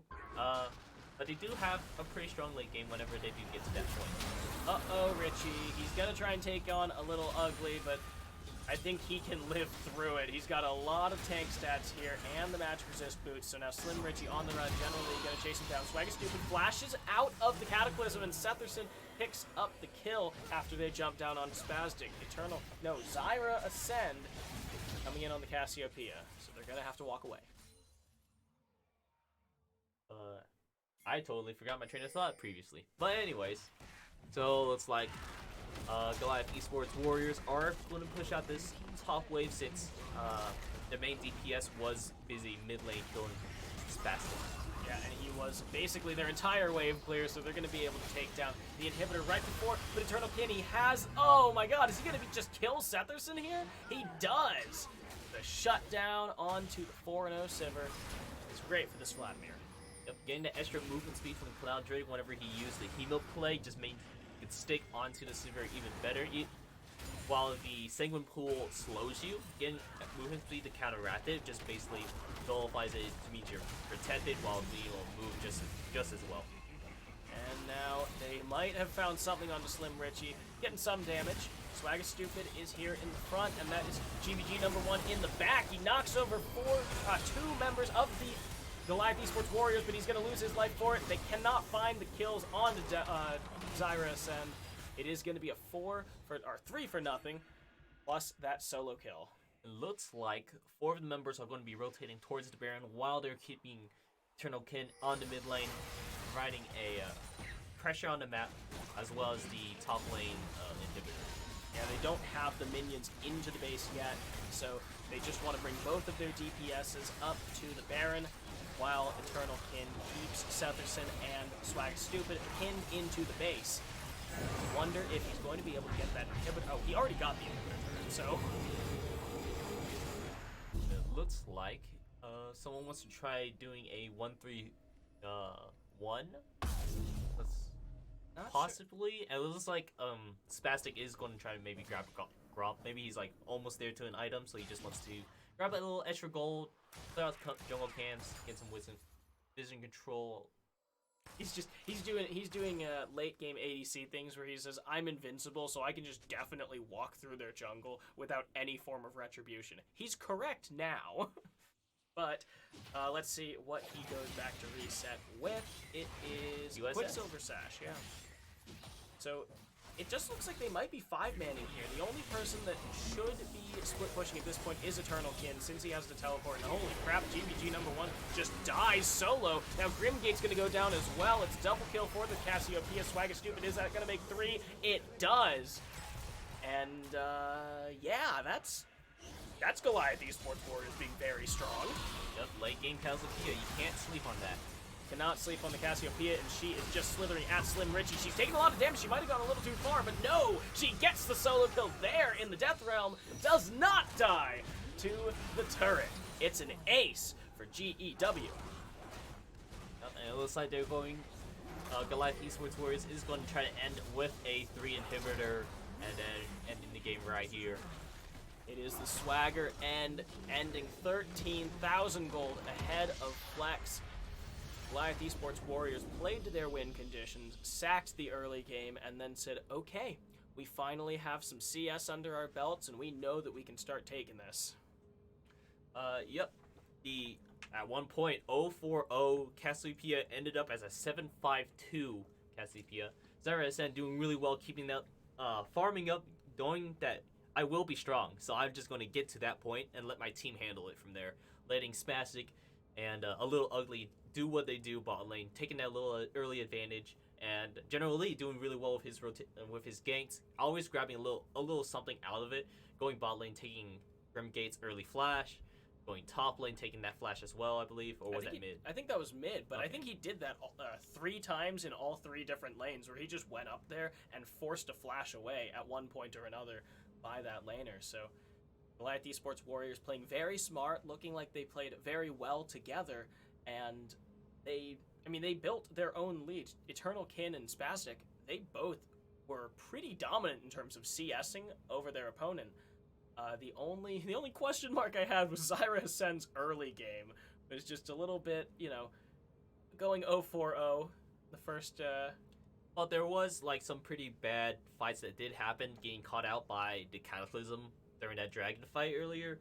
Kind of was pretty bad, but they were just waiting until they get to that point where Vladimir is really strong, Cassiopeia is really strong, and and they won the game. And what a well-coached team, says the coach of Goliath Esports Warriors. So we're going to take a quick break, and when we come back, it will be our final game of Gold Capped for the day, well, for the week, I suppose, and it's going to be the Gods of Herald versus the Bad Barons. So don't go anywhere. Bye-bye.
starting now. Welcome back. Welcome. So we just saw Goliath Esports Warriors make a splash onto the scene, taking down the Muscle Knots. And, well, that's 2 of our 3 games over with. So let's get into the next one, where we have the Gods of Herald taking down the Bad Barons. No relation, by the way. And let's start off with introductions. We have Derisive Otson as set top lane. We have Taco Trineki as the Sejuani jungle. Oath on Diana mid, and then Nyrock 87 and Glitter and Gaines as the Caitlyn and Nami bot lane. Meanwhile, the Bad Barons on the red side. Blevs in the top lane on Maokai, of all champions. Potato Fist 101 in the jungle on Trundle. Captain Biggest playing Nico mid lane, or Nico mid lane? Oh, wait, yeah, that's... Very confusing. Okay, there we go. Yeah. Potato Fist is actually Captain Biggest. That makes a lot more sense. Then in the bot lane, we've got Gootzilla 7 and Shy Guy O on Ashe and Zyra. And after seeing Gootzilla's name, I have to be very thankful that our other guy, Godzilla, moved from gold to platinum this split, so there's never going to be a Gootzilla versus Godzilla game. That would be kind of confusing whenever you're doing those play-by-plays in the middle of the fights. Just confusing versus Gootzilla and Godzilla. Oh, that's nothing. We had a couple of guys on one team who decided to make my life a living hell, so they would change their name every week to like as close as they could get it to the names of one of the enemy players. So we had 3 Danny Phantoms in one game. Start assigning them numbers at this point. They're just saying the champion's names. Oh, we've also done players with numbers instead of names, because that's fun. So, Gods of Herald and the Bad Barons both going to be starting on their bot side jungles. And Sejuani going red to Krugs, something that is not usually done just because Krugs takes so much longer, as you said in the other game. Yes, but I believe she can take Kruds just because she is a slow jungle overall, and taking Kruds wouldn't take any extra amount of time as opposed to taking out like Raptors or Wolves, so it might just be like worth her time because she is already a slow jungler anyways. And Sejuani is also a very good taker of Krugs because she has a lot of AoE, you know, between the charge and the flail, and the charge and the flail. Yeah, that's really all you need. Have Captain Biggest taking on Oath here. Gonna do a little bit of damage, trading pretty well. Trying to make sure that the Captain Biggest doesn't get any free poke in, making sure that if she wants to poke, she has to be willing to trade in some health. So now I do, however, want to focus on the top lane because who the heck plays Maokai anymore? Am I right? I think it's actually a pretty interesting matchup because Maokai's passive, it's reduces whenever an enemy casts a spell, and sets Q is a very low cooldown. So I think what he's thinking is, I'm just going to try to out-survive the set. I'm just thinking in the late game, it might get pretty scary when Set can just body slam Maokai into the entire enemy team. That is true, but Maokai does have options in order to stop Set from getting to the enemy team. That's true. Lots of peel. But we will just have to wait and see once late game or mid game comes around. Let's see. So bot lane's using a lot of mana right now. Looks like they're trying to go for being pretty aggressive, but not really turning out that well. Not turning out on top at least, but they do have the Nami in order to keep them healthy. Got the Nami to keep them healthy, not to mention they do have little face smasher there. But they do also have the slight CS lead. Yeah, but they did push minions into under tower, so maybe it was just, you know, minions that you're missing because they're just pushing so hard. Yep, and now Blevs, Derisive Oxen, both of them level 4. Blevs very low mana, however. He is not going to be able to, well, do that much. Oh, but we got a gank coming out in the bot lane. Potato Fist is here, maybe forcing flashes. Nyrock going to flash and net away. Glitter and Gaines flashes in place. You know, she didn't need it anyways. You know, just trying to dodge Pixel Perfect, you know, obviously. It's like, it's the old video of Ryze and Ezreal, where Ryze only flashes where Rise Flash is like 5 pixels away to dodge the Mystic Shot. Yeah, you know, calculated in their minds. Yeah. Just looks a little odd to us whenever the ability isn't at where they thought Yeah, Pixel we're too small brained to understand the inner machinations of Glittering Gaines' mind. Yeah. So now, it does still look like the bot lane of Gods of Herald is going to be a little bit higher in CS, especially since Nyrok is catching a fairly sizable wave before his own gets there. Wow, it could have gone unnoticed. That's not what my job is here, but oh, his job here looks like it's about to be to die. First blood goes over to the biggest. Yep. A little unfortunate getting caught out in that gank, being pretty unhealthy due to Nico's poking a lot. And let's see what's happening top lane. Just a little skirmish, I guess. Yeah, Cblev's taking a little bit of damage from Derisive Oxen, healing up a little bit more with his passive. And he has no mana. It's kind of sounds like it's going to be the traditional. Oh, the suplex into the turret is wow. You know, sometimes I also get bored in lane too, so you gotta make something happen. You know what? This is boring. I just wanna dive the enemy turret against Maokai. Yeah, I just want to see where you stand against them. It's like, all right, so when I get my Nets died, I'm ready. He's limit testing. Yeah. Really. He's limit testing. But now Goodzilla might be in trouble because Taco Trineki's here. He's going to get some damage off, but he cannot get the final hit of the Permafrost passive. So it does appear as if, oh, Potato Fist might be in trouble. With the flash over the wall, Captain Biggest gets a huge Pop Blossom. Oh, it takes down Potato Fist, and now he's chasing down Goodzilla. Captain Biggest is going to go down as well. Shy Guy on the run. Goodzilla is not long for this world. Last hit is all by Nyrok. It's going to be 3 for nothing there. Unfortunate. It was looking pretty good whenever the Pop Blossom came out, but I think just the not having enough damage, the Glacial Augment doesn't really supplement your damage. It just ensures that you can land your roots and your Pop Blossoms a little better, but not having those items just kind of make your Pop Blossom not pop as you want it. Yeah, this is not a big Pop Blossom. This is just it's a little spring perennial Pop Blossom. Just pops. It comes back up. He says, "Hey, it's warm out, right?" And that's when the frost wave hits it. Yeah. So the Gods of Herald's turning out on top of that fight. We're seeing a pretty significant lead coming out from the bot lane with Nyrok getting 2 kills and having nearly double the CS of Goodzilla.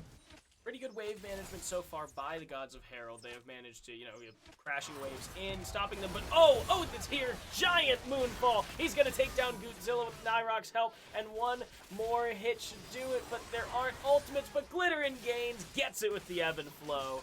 Good use of the Nami W there. Very good use, using it to reach, not the Zyra, but instead using it to reach Oath, and then jumping over to the Shy Guy. It ebbed right into Zyra's grave, and now it's going to mean plates for the Gods of Herald. They're already 2,000 gold in the lead here at 8 minutes. Hell of a lot more action than last game, I can tell you that much. Yep, but the scores do kind of look pretty similar, seeing a 4-kill difference in it, but First Blood coming out way sooner than 12 minutes. The 12-minute First Blood is not something that I look forward to in Gold Capped. I'm not here for good gameplay. I'm here for a lot of fighting. I'm here for what you expect to see Gold. You know, a lot of team deathmatching. Team deathmatch, the good old NA RAM. Yes. So, well, we did see Goodzilla take about half his health after being hit with a Nami bubble, and then eating everything that Nyrok had to offer.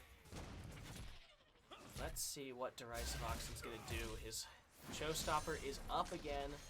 We're gonna do a little more limit testing. Yeah, show him, remind him who's the boss of the lane. So, showing that Set is called the boss for a reason. He is the boss, as Lonely Island once said. I'm the boss. Yes. But I don't think that Derisive Oxen's gonna be talking to corporate or approving memos. So, yeah, a little different kind of boss. But the boss nonetheless. It looks like something's happening top lane though. Looks like they're trying to make a gank happen onto the Device Watson. Oh geez, Glittering Gaines actually takes the kill onto Shy Guy, and then Nyrok is going to take the kill onto his counterpart. Oath flashes away, not going to get hit by the Pop Blossom, jumps back in. The Moonfall is going to do a lot of damage. The Showstopper comes through. Derisive Oxen, is he going to get Potato Fist? He is. Oath takes the kill credit there, but Captain Biggest gets the kill on set. And Nico says, Nico boss now! And then does that weird thing where she turns into him. Yeah. Also, don't do that again. Yeah, I will never do that again. I Right. realized that as I, left my mouth. I'm like, nope. Yeah, that was...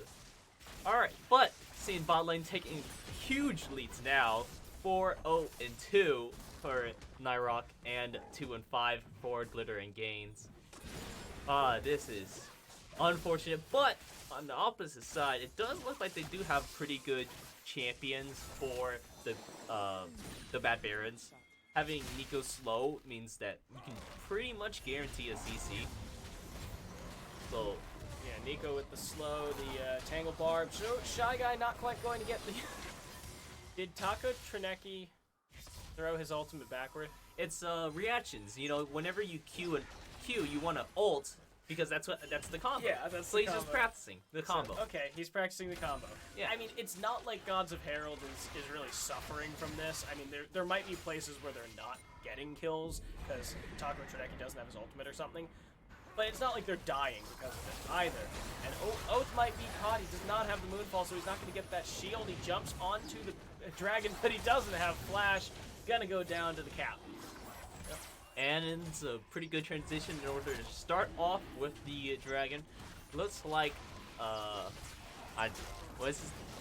Malachi just walked all the way over. It's like, I'm here too. I'm ready. In the case there was a fight that would break up, but already getting a pick off Oath is just gonna ensure the dragon regardless. So 2 Drake lead by the Bad Barons. They are slightly behind in kills. You know, they're 4 behind, but they are much better looking than they were previously. Oh, the flash over by Potato Fist. The pillar comes out, but I don't think he has anything. He's going to use the ultimate subjugate onto Nyrock. Nyrock is just doing so much damage! Glitter and Gains on a killing spree. Is kind of feels bad for like playing ADC and you see that your support gets a killing spree, but at the same time having 4 kills, you're like, I can live. Oh, no one held the ace in the hole for Captain Biggest, so it is going to mean another kill goes over to Glitter and Gains. That's 3 for nothing now, and that is just one botched gank by And it looks the like Bad they're going Barons. to take the first tower as well. They do get the first tower. They are going to force Shy Guy's flash as well, and Derisive Oxen getting turret plates here in the mid lane. Looks like the rest of Oxen and Oath seems to maybe want to switch lanes, or it just happened that Derisive Oxen was already mid and then Oath was like, okay, I'll just roam up. Yep. Don't want to throw away any of that XP and gold for certain. Now Oath going to jump in on C-Blevs just to do a little bit of damage to him. Taco Trineki stealing away the blue buff of Potato Fist. And looking pretty good for the Gods of Herald, but the Bad Baron does have a pretty good late game to go on to, and so they are still in the game. Oh no, Oath, he might be in trouble, but no, he's going to get the Moonfall off. He does a lot of damage to Potato Fist. The Showstopper comes through. That's going to be Derisive Oxen with the kill. Enchanted Crystal Arrow goes wide. Derisive Oxen might lose his life to C-Blevs, and Captain Biggest, is he going to get away? It looks like he might, thanks to those Tangle Barbs. Oh no, and now Shy Guy might be in trouble as well. He stepped up onto Taco Trineki, but he is not going to get punished for it. Taco Trineki, however, is. Shy Guy gets the kill there. Alright, it looks like a pretty good turning point for the Bad Barons. It looks like they are aiming, or if they did come out on top of that, not losing too many people. I don't know if they lost anyone actually. They lost Potato Fist. Okay. Derisive Oxen got the kill there, but they didn't lose too much out of that, and he did come out pretty okay. But you're really looking in order to get a kill off of Nyrock and Glitter and Gains in order to get that big shutdown, especially if you would get it on your ADC so that she can scale up faster so you can get those Ash items. yeah, Gootzilla currently being 0 and 4 is not the start you want for your AD carry, but if you can pick up an extra 600 gold or something on a kill there, then, well, you're basically 3 and 4. Yeah. Oh, my bad. Alright, so Now, 6,000 gold lead here at 14 minutes, but it seems like the Bad Barons, while they are down in gold, they are certainly not out of this game. Yeah, they do still have pretty good options in order to play around. Not so that they have strong, like, people are currently ahead, but more so they have pretty good potential. They have a lot of pick potential with Maokai and Nico's Glacial Augment, along with the GLP, and then Ash Arrow as well, Crystal Arrow coming out. Would definitely help in order to get some picks in order to get back their lead. And they have a fairly strong Wombo combo as well with the Stranglethorns. And gonna get stunned by the Pop Blossom. And now Captain Biggest on the run. Oh, can he get him? He's going to flash forward for the last auto attack. And now Potato Fist running away. Glitter and Gains with her 5th kill of the game. Carry Nami. As Joking Chant says in chat, Fed Nami is indeed fed. And the fed Nami is going to keep getting fed, outperforming her ADC. Okay, it's just one of those games. It's fine. She's an enchanter, so like it's not like the gold is going nowhere. Yeah, going into buffing her ADC. And big heals. Huge Nami waves. Yep. This is a TFT Nami, really. Yeah, Now we just need to get her a mage cap, and then boom. Mage cap, death cap, and Morellonomicon will be fine. And Oath gets picked again! Woo! That's, yeah. Wasting a lot of their time, though, popping that pale something. Yeah, pale Cascade. Yes. Alright, and the Infernal Drake comes up in 2 seconds, but they are at a man disadvantage. The Gods of Herald might have to figure out a way to get this without having to fight over it. They're gonna fight over it, though. That's gonna be, a huge pick on the Nyrok. The Showstopper comes through. Potato goes down, but Derisive Oxen looks like he might lose his life as well. Captain Biggest takes a kill onto that. Glitter and Gains has a lot of kills, but she cannot 1v4. And Taco Trineki is alive, has Smite. Potato Fist doesn't. Unfortunately, the shutdown did go down to the Shy Guy instead of the Godzilla, but shutdown's a shutdown. Getting your team back into the game is always nice, plus Syra is going to do a lot of damage. Tidal Wave comes through, forcing away the Bad Barons, which is great for Gods of Herald. It looks like they are going to be able to actually get this now. Taco Trineki is very tanky and very being healed up by Glitter and Gains. 5-0 Nami, easy. 5-0 Nami, those giant ass heals. Yep. You don't need an Ocean Drake if you just have a 5-0 Nami just to keep you healing or help you throughout the game. Yeah, there we go. That is Dragon going over to the Gods of Herald, their first of the game, and now we can potentially see a 4 Infernal Drake lead, or like a 4 Infernal Drake for Gods of the Herald. The Derisive Oxen has the Haymaker, is going to use it, doesn't get any hits, but Oath is here, gets the Moonfall onto Seablevs. Seablevs healing up, ignited now. Glitter and Gains does what she can. Taco Trineki, is it going to do anything? No, Nyrok. The ult does not reset, just a full cooldown, but Oath picks up the kill, trying to stem the bleeding of his multiple picks in a row. And looks like the Gods of Herald will pick up the Herald. The Gods of Herald saying, this is your god. Godzilla, he might be picked, flashes away. That's going to be the flash forward by Taco Trineki. And they're going to find the Ashe. They're going to find the Zyra. But the Pop Blossom, 5 men, takes down one immediately, going to get a second, a third. Derisive Oxen's the only one left now. Is he going to finish off Potato Fist? He doesn't even have the Haymaker.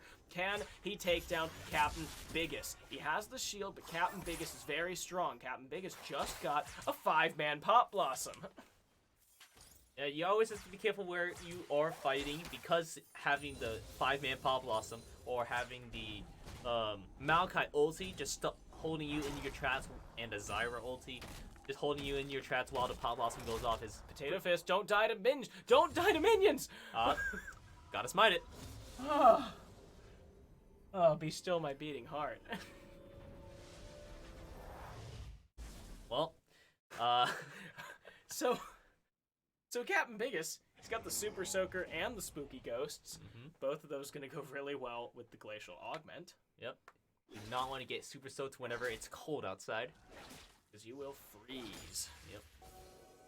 So now it is actually a one-team fight there. However, the Bad Barons are still 5,000 gold behind in this game, just because of how much, how strong Nyrock and Glittering Gains are. Even though their shutdowns are gone now, probably gone over to either Potato Fist or Cam Vegas. I didn't exactly see, but both two people that really benefit off getting those shutdowns.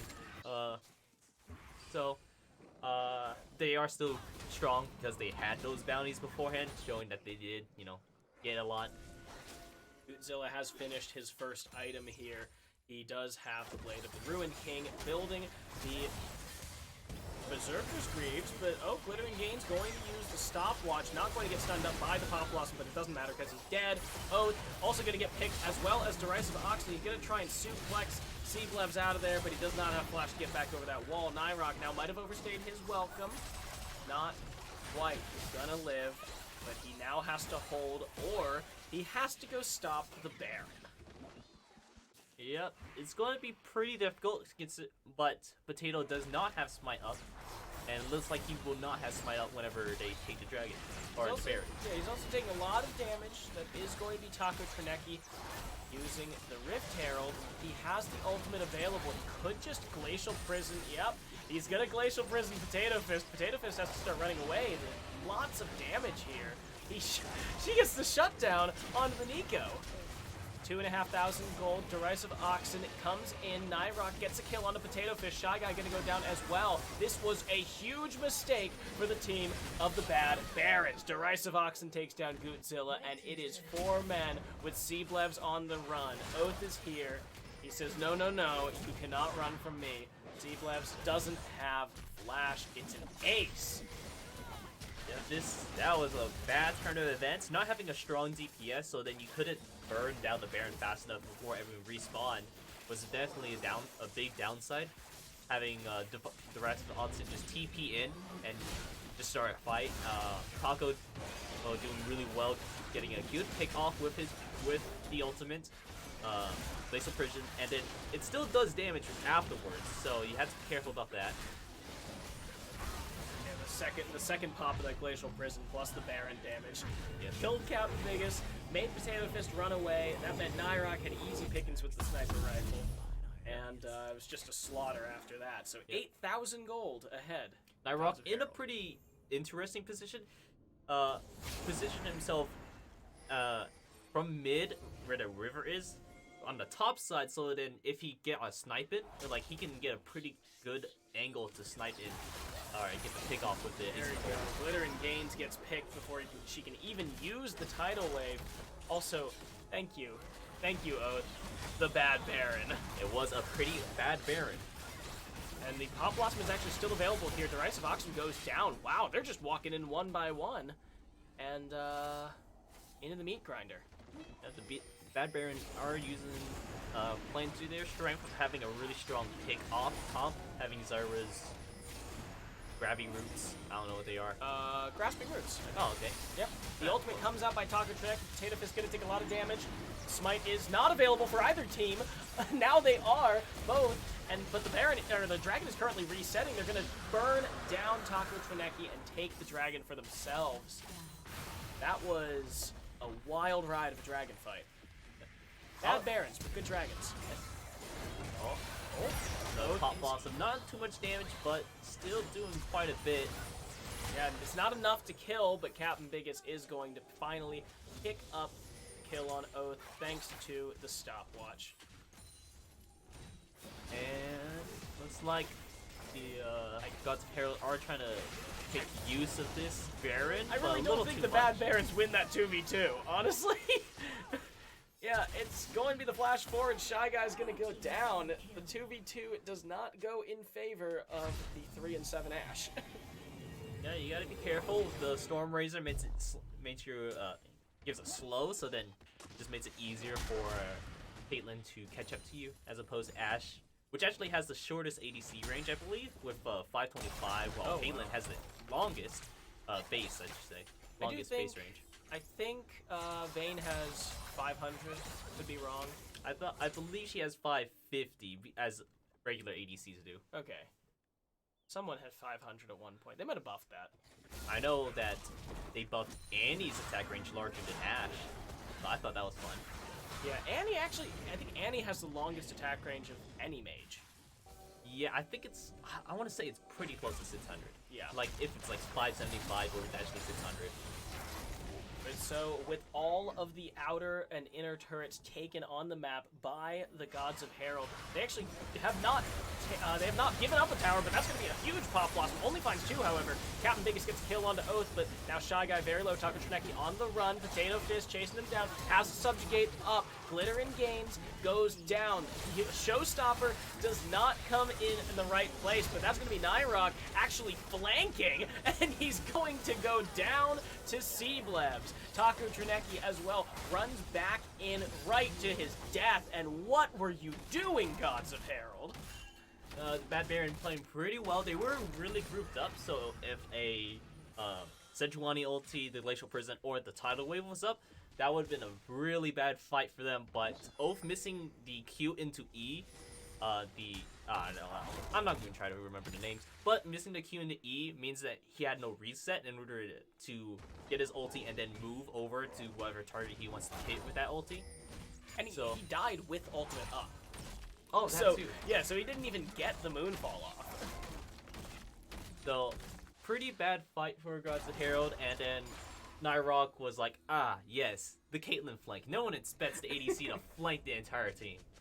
And he was taught why the Caitlyn flank is not generally thought of as an acceptable strategy, because he just died.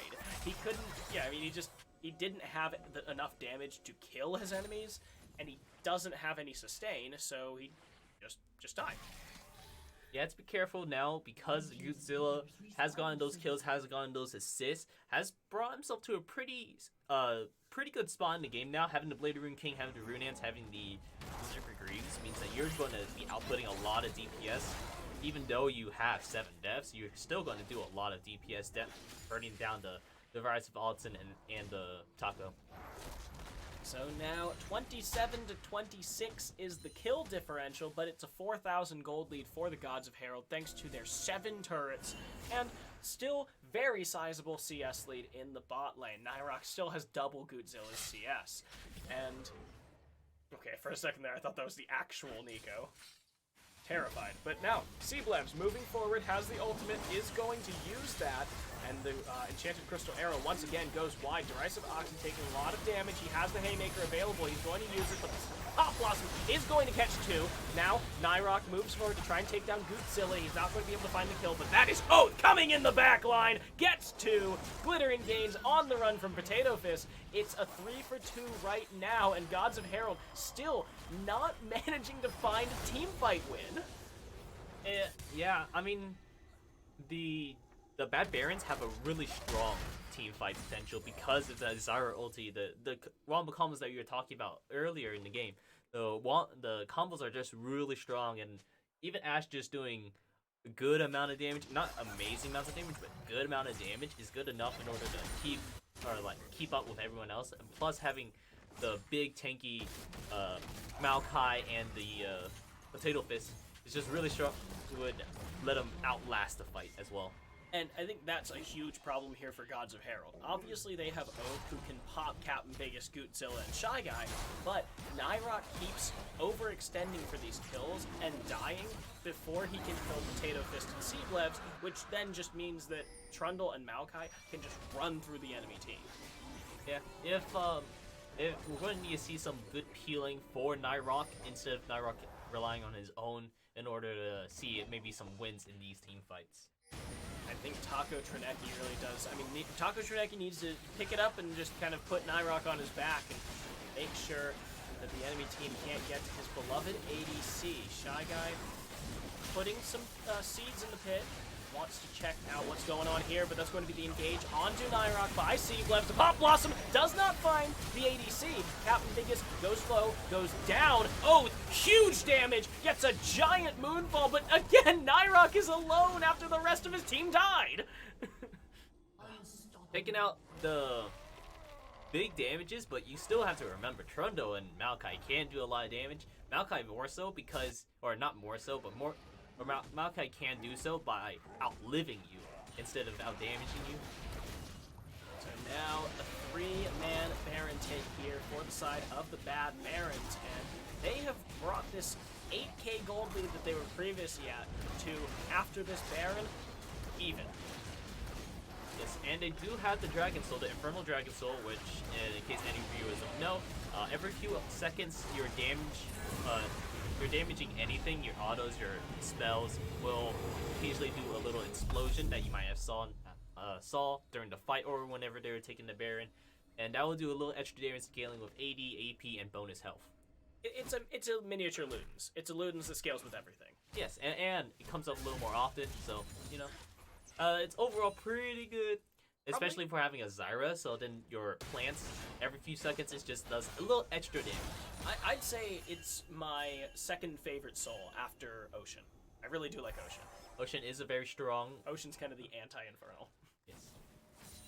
So, looks like they have Derisive going back. Looks like he's going to try to build some armor items. I swear to God, if Oath gets picked again. Oh no. Oath gets picked again. Okay, so Oath flashes into the enemy team, uses the flash and the moonfall. Glitter and Gains uses the tidal wave just for moral support, and they've lost their man advantage. The Bad Barons, that was not a bad Baron. That was in fact a very good Baron. Looks like Oath is not having the greatest game. 10-11, a lot of deaths, but that usually translates to a kill per death, maybe a little less. But still not having a great game, not finding that Rabadon's power spike that you kind of need in order to kill everyone with your Ishi, because Oath is getting really strong. Is getting really strong ultimates, but not finding these like finishers. Yeah, it just needs the damage to pop Captain Biggest in one go when he jumps on him. Instead, he's got the Lich Bane, which is good for extended fighting, and he's got, again, the Nashor's Tooth that you were talking about. Great for extended fighting, but when you don't have the numbers to follow that up, you're not going to live long enough to have an extended fight. So, it's 35 to 31, and finally, the Bad Barons have pulled into the lead. It is 32 minutes now, and with Elder Drake coming up in 2.5 minutes. They're actually taking they've taken their first 2 turrets of the game in the last minute. Yes, yeah. I mean, it looks like they were just looking to aim for that late game, grabbing different objectives, not turret objectives, more so jungle objectives, so it's like team fights might be popping out. Captain Biggest does not go down. The ultimate comes out from Nyrok, but it's going to be canceled. Godzilla has not died yet. Finally going to go down. Derisive Oxen with the showstopper. Doesn't have the haymaker to keep himself alive, but it's already 3 dead, because 3 dead on the side of the Gods of Herald. Oath and Nyrok are alive, but Oath wasn't even in that fight. It was a 4v4 that the Gods of Herald lost. Yep, it's still, again, it's just really hard to try to kill this Trundle being alone as the ADC, because he does have a lot of damage to kill your tanks, especially with his ultimate that can steal their resistances, so then it's even harder. And now Oath overstays, tries to go forward and save the turret, but he's going to just die instead. And Nyrok doing what he can to hold the inhibitor, but it looks like the Bad Barons are not even concerned with that. They want to reset before the Elder Drake. Yep. Elder Drake is coming up in a minute, and for those that don't know, I think we only touched on this before. We only touched on it. We haven't. There hasn't been an Elder Drake yet, so. Yeah. So the new Elder Drake, how it was previously, is that it deals burn damage to your enemies based on how many dredge you previously taken. But now that's no longer the case. Now, it's good for anyone to take, even if you're behind. Taking the Elder Drake could be the turning point for you guys, because whenever it still does the burn, but it does a flat burn or a scaling burn with your level, and then if the enemy reaches below a 20% health threshold, they just instantly get executed. It's not a projectile, so you can't just block it with like a Yasuo wind wall or a Braum unbreakable wall, I believe it's called. Yeah. And so it's an actual laser, so that it does execute you regardless of what happens. It's Luxalt, but it just kills you instead of dealing a lot of damage to you and probably killing you. Potato Fist is not Potato Fist. It's Captain Biggus's Nico W while looking like Trundle. So Kind of scared her off the team, you know, sending out that was it Shade Splitter? Sure, let's go with that. But Nyrock and Darius Fox may be caught here. The tidal wave comes out, the ultimate from Taco Trineki, but Darius Fox is going to go down. Taco Trineki forcing the flash away by Godzilla. There is no ADC in this fight, but now there's no ADC in the fight for the side of the Gods of Herald because he died. Oath not going to be able to find anything. The Moonfall doesn't do enough. It's 3-0. Gods of Herald are just falling apart here. Yes, having such a strong lead with having their bot lane just very far ahead, but not being able to like peel them, not being able to keep them away from the Trundle and the Maokai threat is just not good enough. Oath is going in there again, those kills off Captain Biggest and Godzilla, but that's not the only. Oh! Holy crap! Taco Trineki steals the Elder Dragon, keeps this game alive for the Gods of Herald. But Elder Dragon is only up on Glittering Gains, but the main benefit that you have from stealing the Elder Drake is that the enemy does not have Elder Drake now. Alright, so the Bad Barons are not going to be able to continue pushing here. They lost their team fight, they lost their auto team fight win. So instead, they're going to back off to this Baron. Let's see, we've had one good Baron, one bad Baron. Are we going to see the mediocre Baron? Or the ugly Baron? The good, the bad, and the ugly? Looks like they're looking for trying to get some vision control before they do start it. Getting some resets before they do. The Scalded Crab is up now, so if they do want to try to grab that before they leave, but it looks like they're just going to go back, grab that Power Spike, grab some Control Wards, and running right back to that Baron. The reset for the Bad Barons, but we are not seeing any movement toward the Baron by the Gods of Herald. They don't want to move themselves forward and potentially open themselves up to start another team fight that they have not won a team fight in like 10 minutes. So we'll see how they deal with the threat of the third Baron of the game. Looks like they are positioning themselves pretty well. TP is up by both top laners, so whenever a fight does break out, they will be available for that happen. And we'll just see what happens. Looks like they're just trying to dance back and forth, not exactly when you're gonna start a fight, especially because I think we have like a little bit more until the Elder expires from Glittering Gains. Yeah, the Elder still has, it doesn't really matter if you're the one who's doing all the damage, you just need to do the part that gets them under 20%. So Glittering Gains has just as much of an opportunity to do that, especially because she can give her E to Nyrock. That counts as part of her damage. The Enchanted Crystal Arrow actually going to hit on Taco Trineki.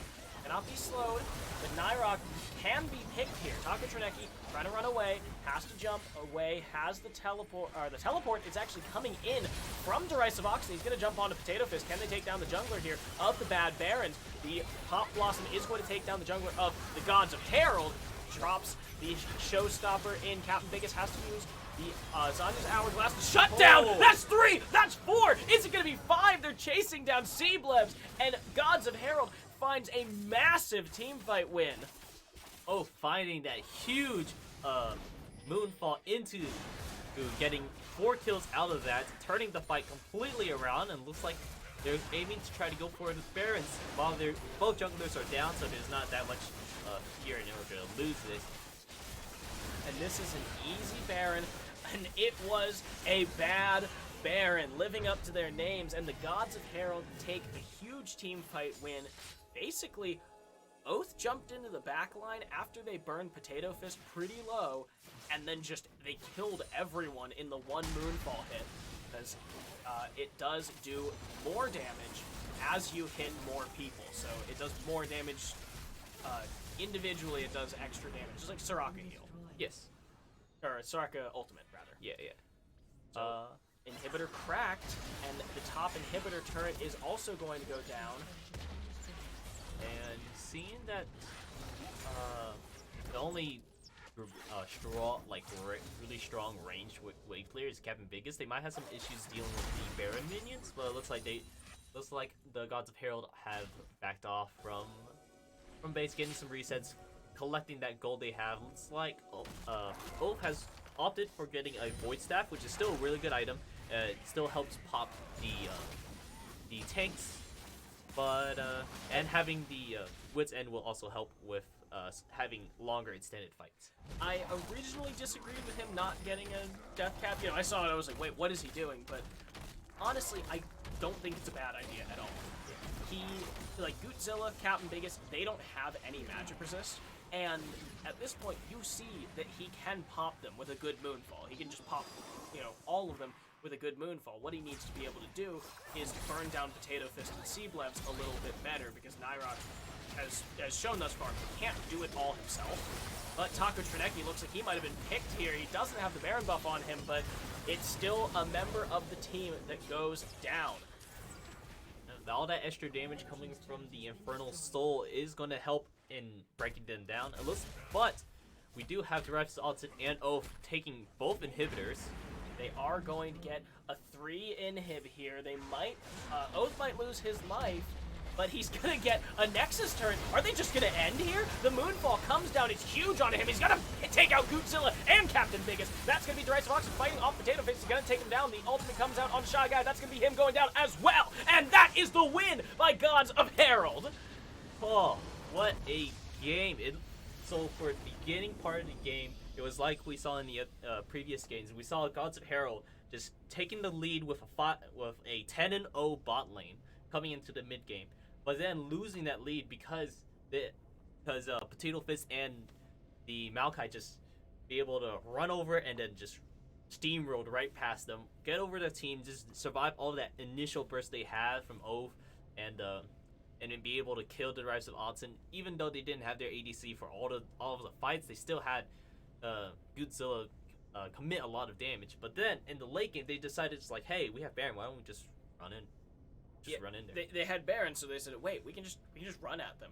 They had Oath and Derisive Oxen pushing those inhibitors, and it looked like they were just going to take the inhibitors and maybe sacrifice Oath, try and get a Nexus turret, and then they realized, wait, we take these so fast that we can just try and win. They're gonna have to funnel in one by one, where then Oath very easily picked Captain Biggest, and then he didn't even have the Moonfall, but he just popped Godzilla off the back end of that.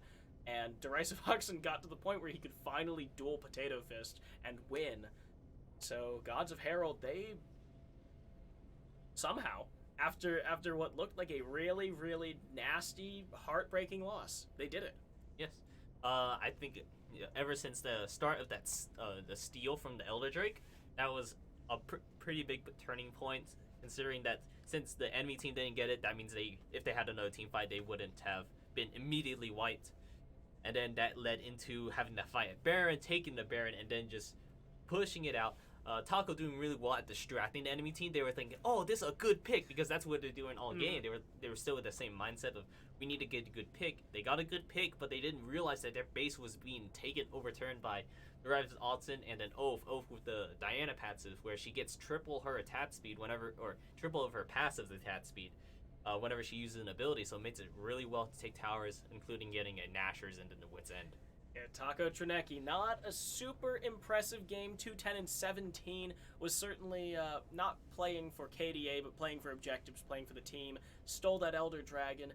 Didn't have super impressive team fights, but that last pick onto him, whether it was intentional or not, ended up saving or winning his team the game because everyone else was distracted. But that is week 1 of the GRLCS Gold-Capped 2020 Spring. I did that in entirely the wrong order. GRLCS Spring 2020 Gold-Capped week 1. Yep. And that is that's both of us. I'm Vid. I'm Red Skull Dragon. And, well, you'll see everyone tomorrow night for the Platinum Games of the Week. Yes, I'll be shoutcasting with Mark Hames. There it is. My bad.